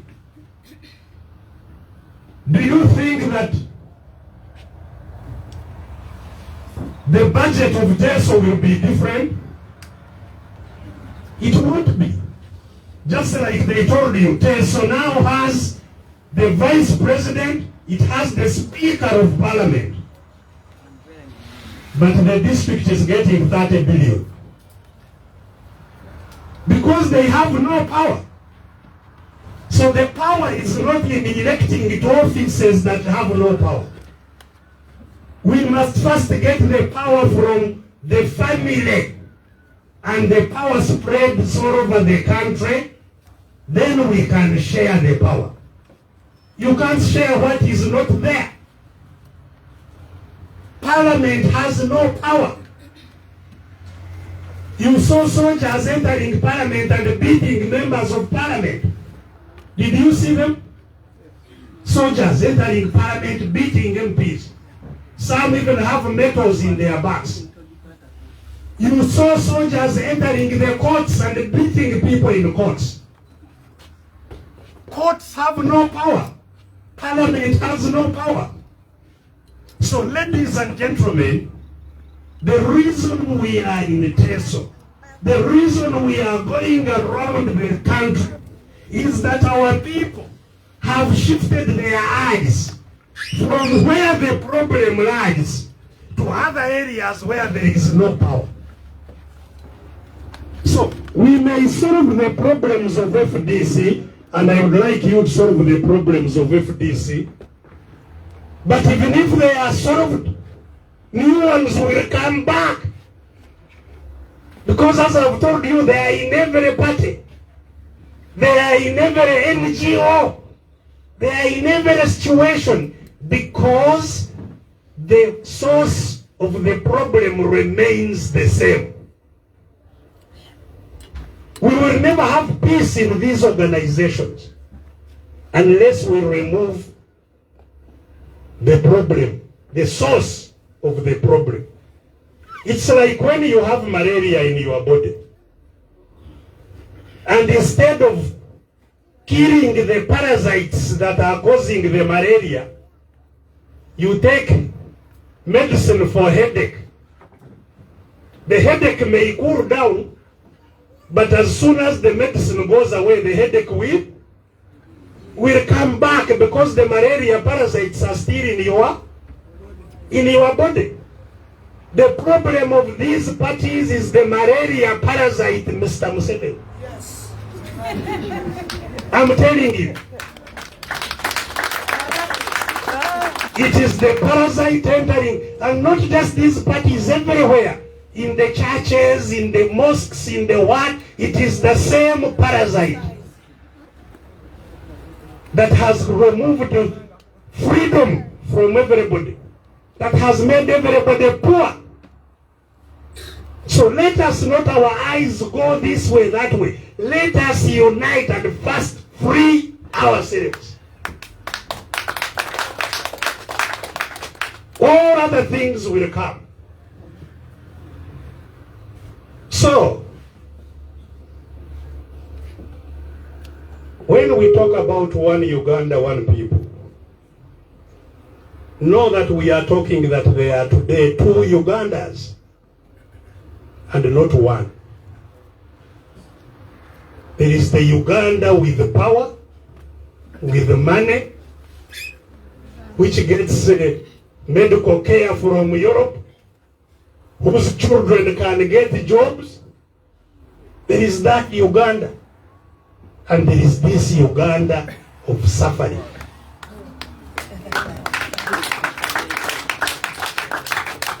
The Uganda of suffering contains even those who put on yellow. They are in this Uganda. Only that their eyes are. They are in this Uganda. So, I will be very happy if I leave Teso knowing that the people of Teso are ready, prepared, organizing to free themselves so that Uganda returns in their hands.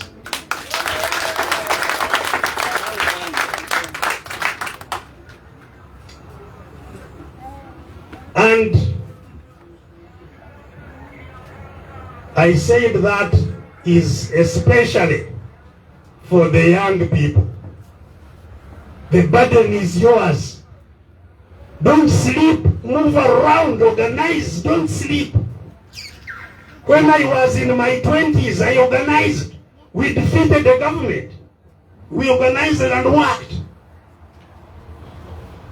These days you call a meeting, they say, first give us money. So how will you be free? Because the only one with money is the one keeping you in the prison. You must fight whether you have money or no money. In our meetings, we have no money. If you came expecting you'll have transport, pay transport back, no. Because we want everybody to fight for their freedom, and when the fight is over, you can relax and enjoy what God gave us. And it will be there. It will be there. But you will never reach the promised land without going through hardship. You remember the Jews and how many years they spent in the desert? How many years? How many years? 40. This is now which year? 30? 39 already? Or 38? 38. Let us not reach 40. You young people organize. Even if we want this year, it can happen. Don't be confused that you are waiting for 2026. 2026 is Museveni's program. We must have our own program to free ourselves. We must. And if we say our program is to free ourselves this year, we shall be free. So the young people, don't sleep, go and organize. Be active. This is why we've been telling you. When you leave this place, gather young people. Now for liberation, not for Oba, the other group, Okadibong. Let's organize for liberation, not for Okadibong, but to create the groups, and your group warm up every day. Warm up. Make sure you are ready to move and take the power. You know? Be active. So ladies and gentlemen, I can tell you without fear of any contradiction that the problem we have in our politics today is that we have leaders who are focused on getting offices where they can get money. Their mission is to get an office where they get money, even if there is no power in that office. And they have put some money in these offices, mayor, what, and they will keep on fighting to go into those offices. But while the country remains under the control of those others. So there is a lot of confusion that is created by us, the leaders, seeking for offices. I can tell you that I have never set out to fight for any office. Never. My work was being a doctor. I was earning a lot of money in Nairobi after running away from here. The reason I went to the bush to fight when I was earning a lot of money as a doctor was not to get a job. It was to get a country that I can call mine, where I can move without anybody disturbing me, where I can have all opportunities as everybody else can have. And that should be our first mission, not getting jobs. I have told you, for me, I'm already remaining with a few years given to me. I'm not looking for any office. Never. I hear some people say, I want to be leader of FDC. How? I was leader for 7 years. I left 3 years before the end of term. I stepped down by myself 3 years before the term ended. So how can I be wanting to lead the party that I stepped away from when I was leading it? You know? But propaganda, be careful about propaganda. You know? All of us must organize for one thing: liberation, regaining the country. And that's why, you know, all these people are uniting in that. And, you know, liberation has, I think people who have paid the highest for liberation are here. You have suffered. Nobody has suffered as Teso. Let your suffering not be in vain. Because last time when I was here during Gatan's campaigns, I heard that Aliko was being sponsored by Anita. And that Atan also had the sympathy of Alupo. I heard it here. But both Alupo and Atan, and Alupo and Aneta are working for the one who is causing the problem. So you find they have surrounded us. We have to be careful. We have to watch very carefully. There is, and I have told you, you know, all of them are my friends. Anita was a very good friend of mine. I am the godfather of her son. That will never go away. Her son remains my son. You know? Alupo, you know, he's Lieutenant Alupo. When I was in the force, we were together. I have nothing against them. But they have no power. They are simply serving the problem. That problem that we want to get rid of. They are simply serving the problem. So we must ourselves be focused on where the problem is. Because there will be many things that come in between to confuse us. We must be very, very clear. Otherwise, you'll be fighting other people's wars.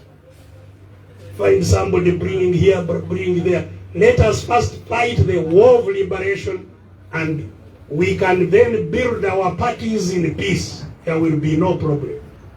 But as long as Mr. Museveni holds the country hostage, yes, we can reunite FDC, that's other problems will come back.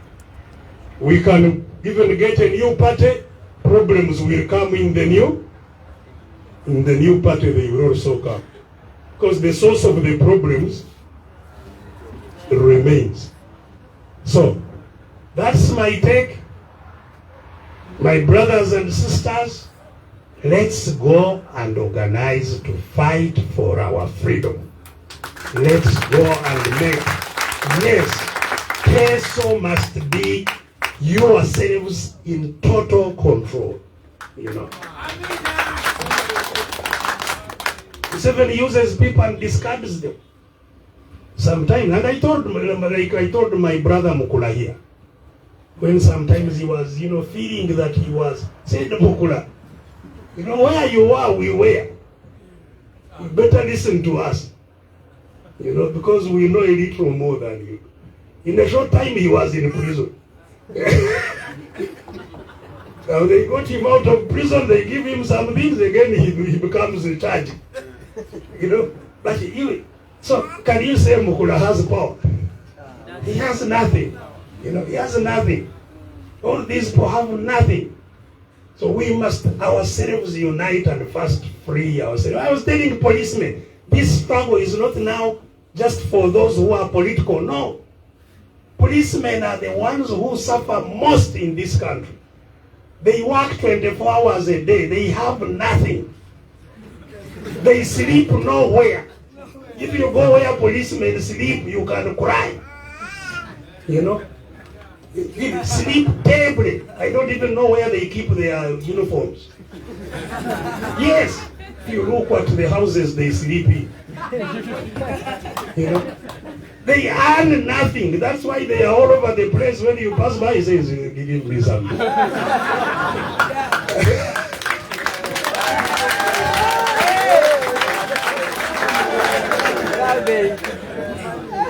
But you find they are being used. Now run after Besigye, you find them running after me. When it is me who is trying to save them. They are you find they are used to fight the one who is fighting for them. And so are many other people falling in that category. So the policemen should be wise. We should coordinate quietly. The army men should be wise. We should coordinate quietly. Don't be there sitting that you are under command of Muhoozi. Muhoozi entered the army illegally. Muhoozi never entered the army through the proper ways. He was promoted illegally. Now he's on top. Let's liberate the country and everybody then can have justice. You see? If we don't, we are in trouble. So this is not just for us in the political parties. Whether you are a bishop out there, the bishop should speak and work and fight, just like I do. The sheikh should fight. Everybody from the teachers, the people who have suffered most are teachers. Now they divide and rule. They gave the science teachers some more money. Now the arts teachers are hitting the ground. The arts teachers look badly at the science teachers, but it is not the science teachers who gave themselves. Let us remove where the problem is and we can have justice. You see. So, two Ugandas. Let's fight to be one Uganda. To become one Uganda. One people. and we shall live in peace with each other. We shall develop. Our children will. Uganda has some of the most intelligent children, but they are dying in the villages without opportunity. You see? It is us to fight for them so that we can have nuclear scientists, all coming from here. So thank you very much. I'm glad that you came to listen to us. May God bless you. One Uganda, one people, one Uganda. I understand we were supposed to have a rally, but it seems there were a lot of confusion created around it. Some by the administrators here. And for us, the most important thing this time is for people to get the message. The time to fight with them is coming, and we shall come and fight. But this time is not for fighting. So we give a message here, we shall go to the radio and we shall give a message on the radio from 7 to 10, Radio Veritas. Are we together? Let me now invite our chairman. Our chairman, as you have been told, is the chairman of the party. He's the one leading the consultations on the party, what to do with the party.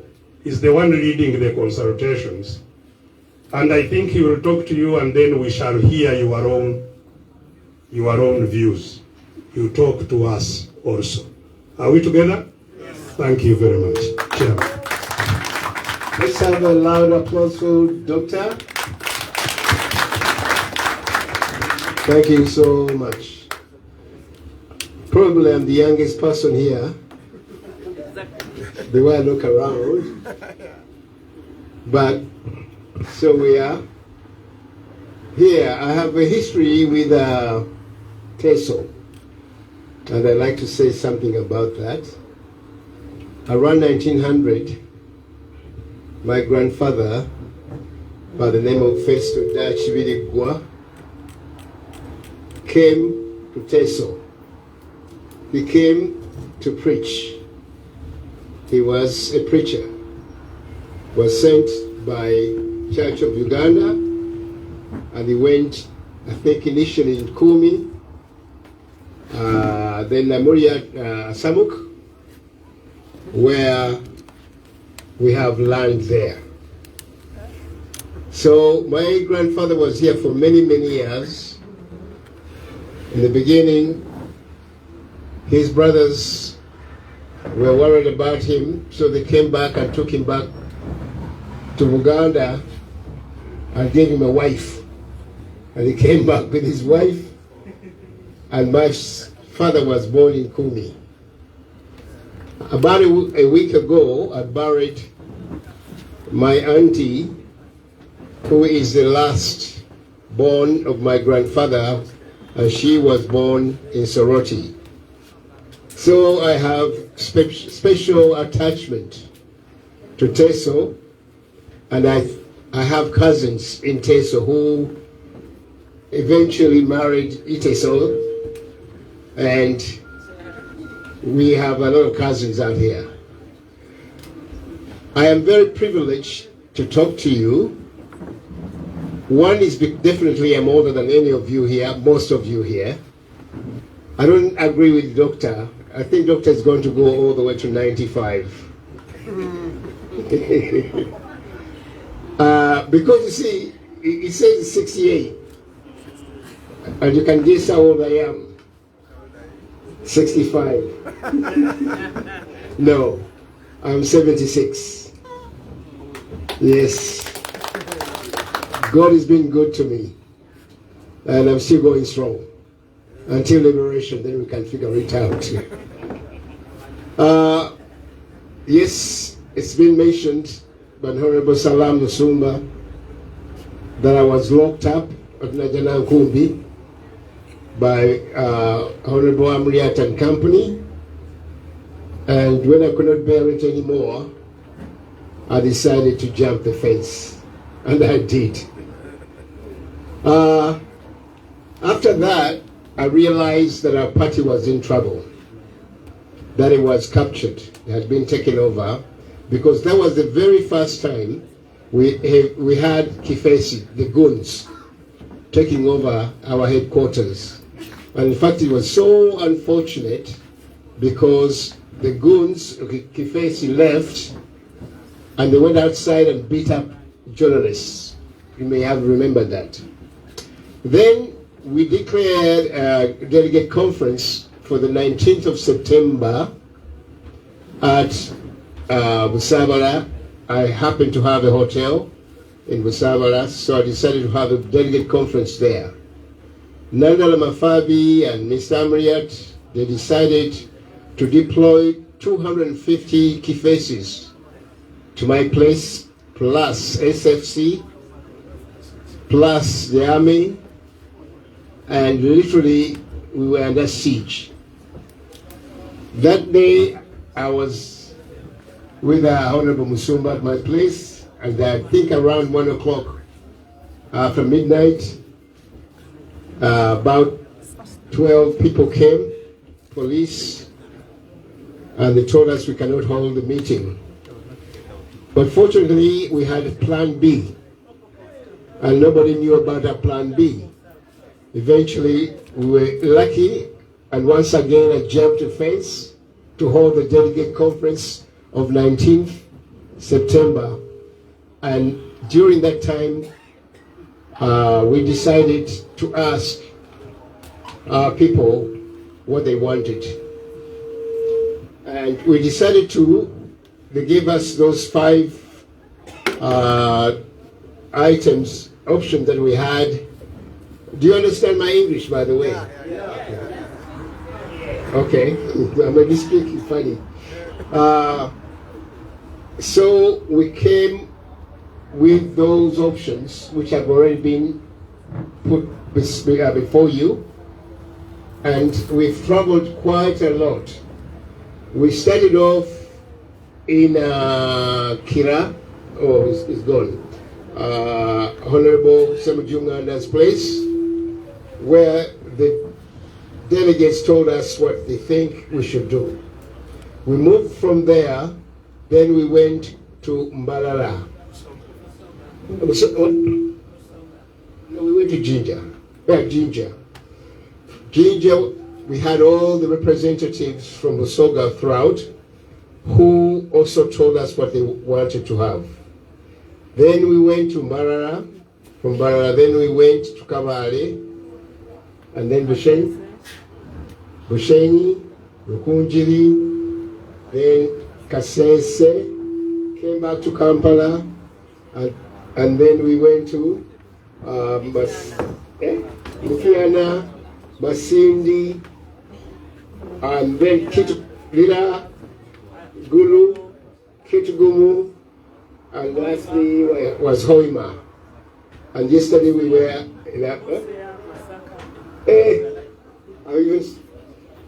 it's been too long, but we've been traveling for almost the last 3 months, truly to hear what people have to say. So we are coming to more or less, we have a few more cities to visit, to places to visit, when we should be able to get the final answers to the questions. I've been a very lucky person. Sometimes I don't like to talk about it, but sometimes I think you may benefit out of this. I was born in a place called Katwe. Have you ever heard of Katwe? The slums of Katwe. Have you ever heard of that? They were really, really slums then. But now they have identified it. It's a little much bit better than it was before. And I've been all over the world. I was an executive in America. I've spent there 21 years. I came back and I was involved also in the war with the late Kaira, UFM, and also I was involved with the Kabaka of Buganda. Eventually, for those who have got phones, I started Celltel, which is now Airtel. So I'm a pioneer of mobile phones in Uganda. Eventually I went abroad. I became ambassador of Uganda initially to Ethiopia. And so I dealt a lot with the African issues representing Uganda. Then I went to Japan. After being a diplomat, during that time, before I went to Japan, I had an opportunity to meet Gaddafi 5 times. And I held a meeting with Gaddafi and Museveni 5 times. And I saw what power was. Gaddafi was among those who remember, was very, very powerful. And literally almost every African leader was afraid of Gaddafi. But Gaddafi is no more. What happened to him, most people may know, but it was not good. So I didn't want something like that to happen to Museveni. Yeah, I don't want that to happen. I said, why can't he decide to give up power? Of course, it's impossible now, rather than wait for something like that to happen. I could be doing other things, but I decided at that time to get involved in the politics. And hence, there was elections, FDC, and I was invited, and I stood and I became your chairman. That is 9 years ago. So I'm the baby of the family that have been around for 20 years. We worked very, very hard and we made FDC powerful. It's very unfortunate what happened to us. And to see that our brother or our brothers decided to do something different. The issue which has not been mentioned here is money. Okay? Money was given to one group, and that group was bought. So now the question is this: people talk about reconciliation. Now, how do you deal with that with somebody who's already been taken over? So this is something for you people to decide, but it becomes very difficult for some of us to say. Sometimes you say, let's say, take your losses and move on. But others say, no, you stay and fight it out. But nevertheless, we shall find out. Now, with that much ado, I'd like to ask the chairperson, I don't know where he is, our host. Is he here? We've been abandoned?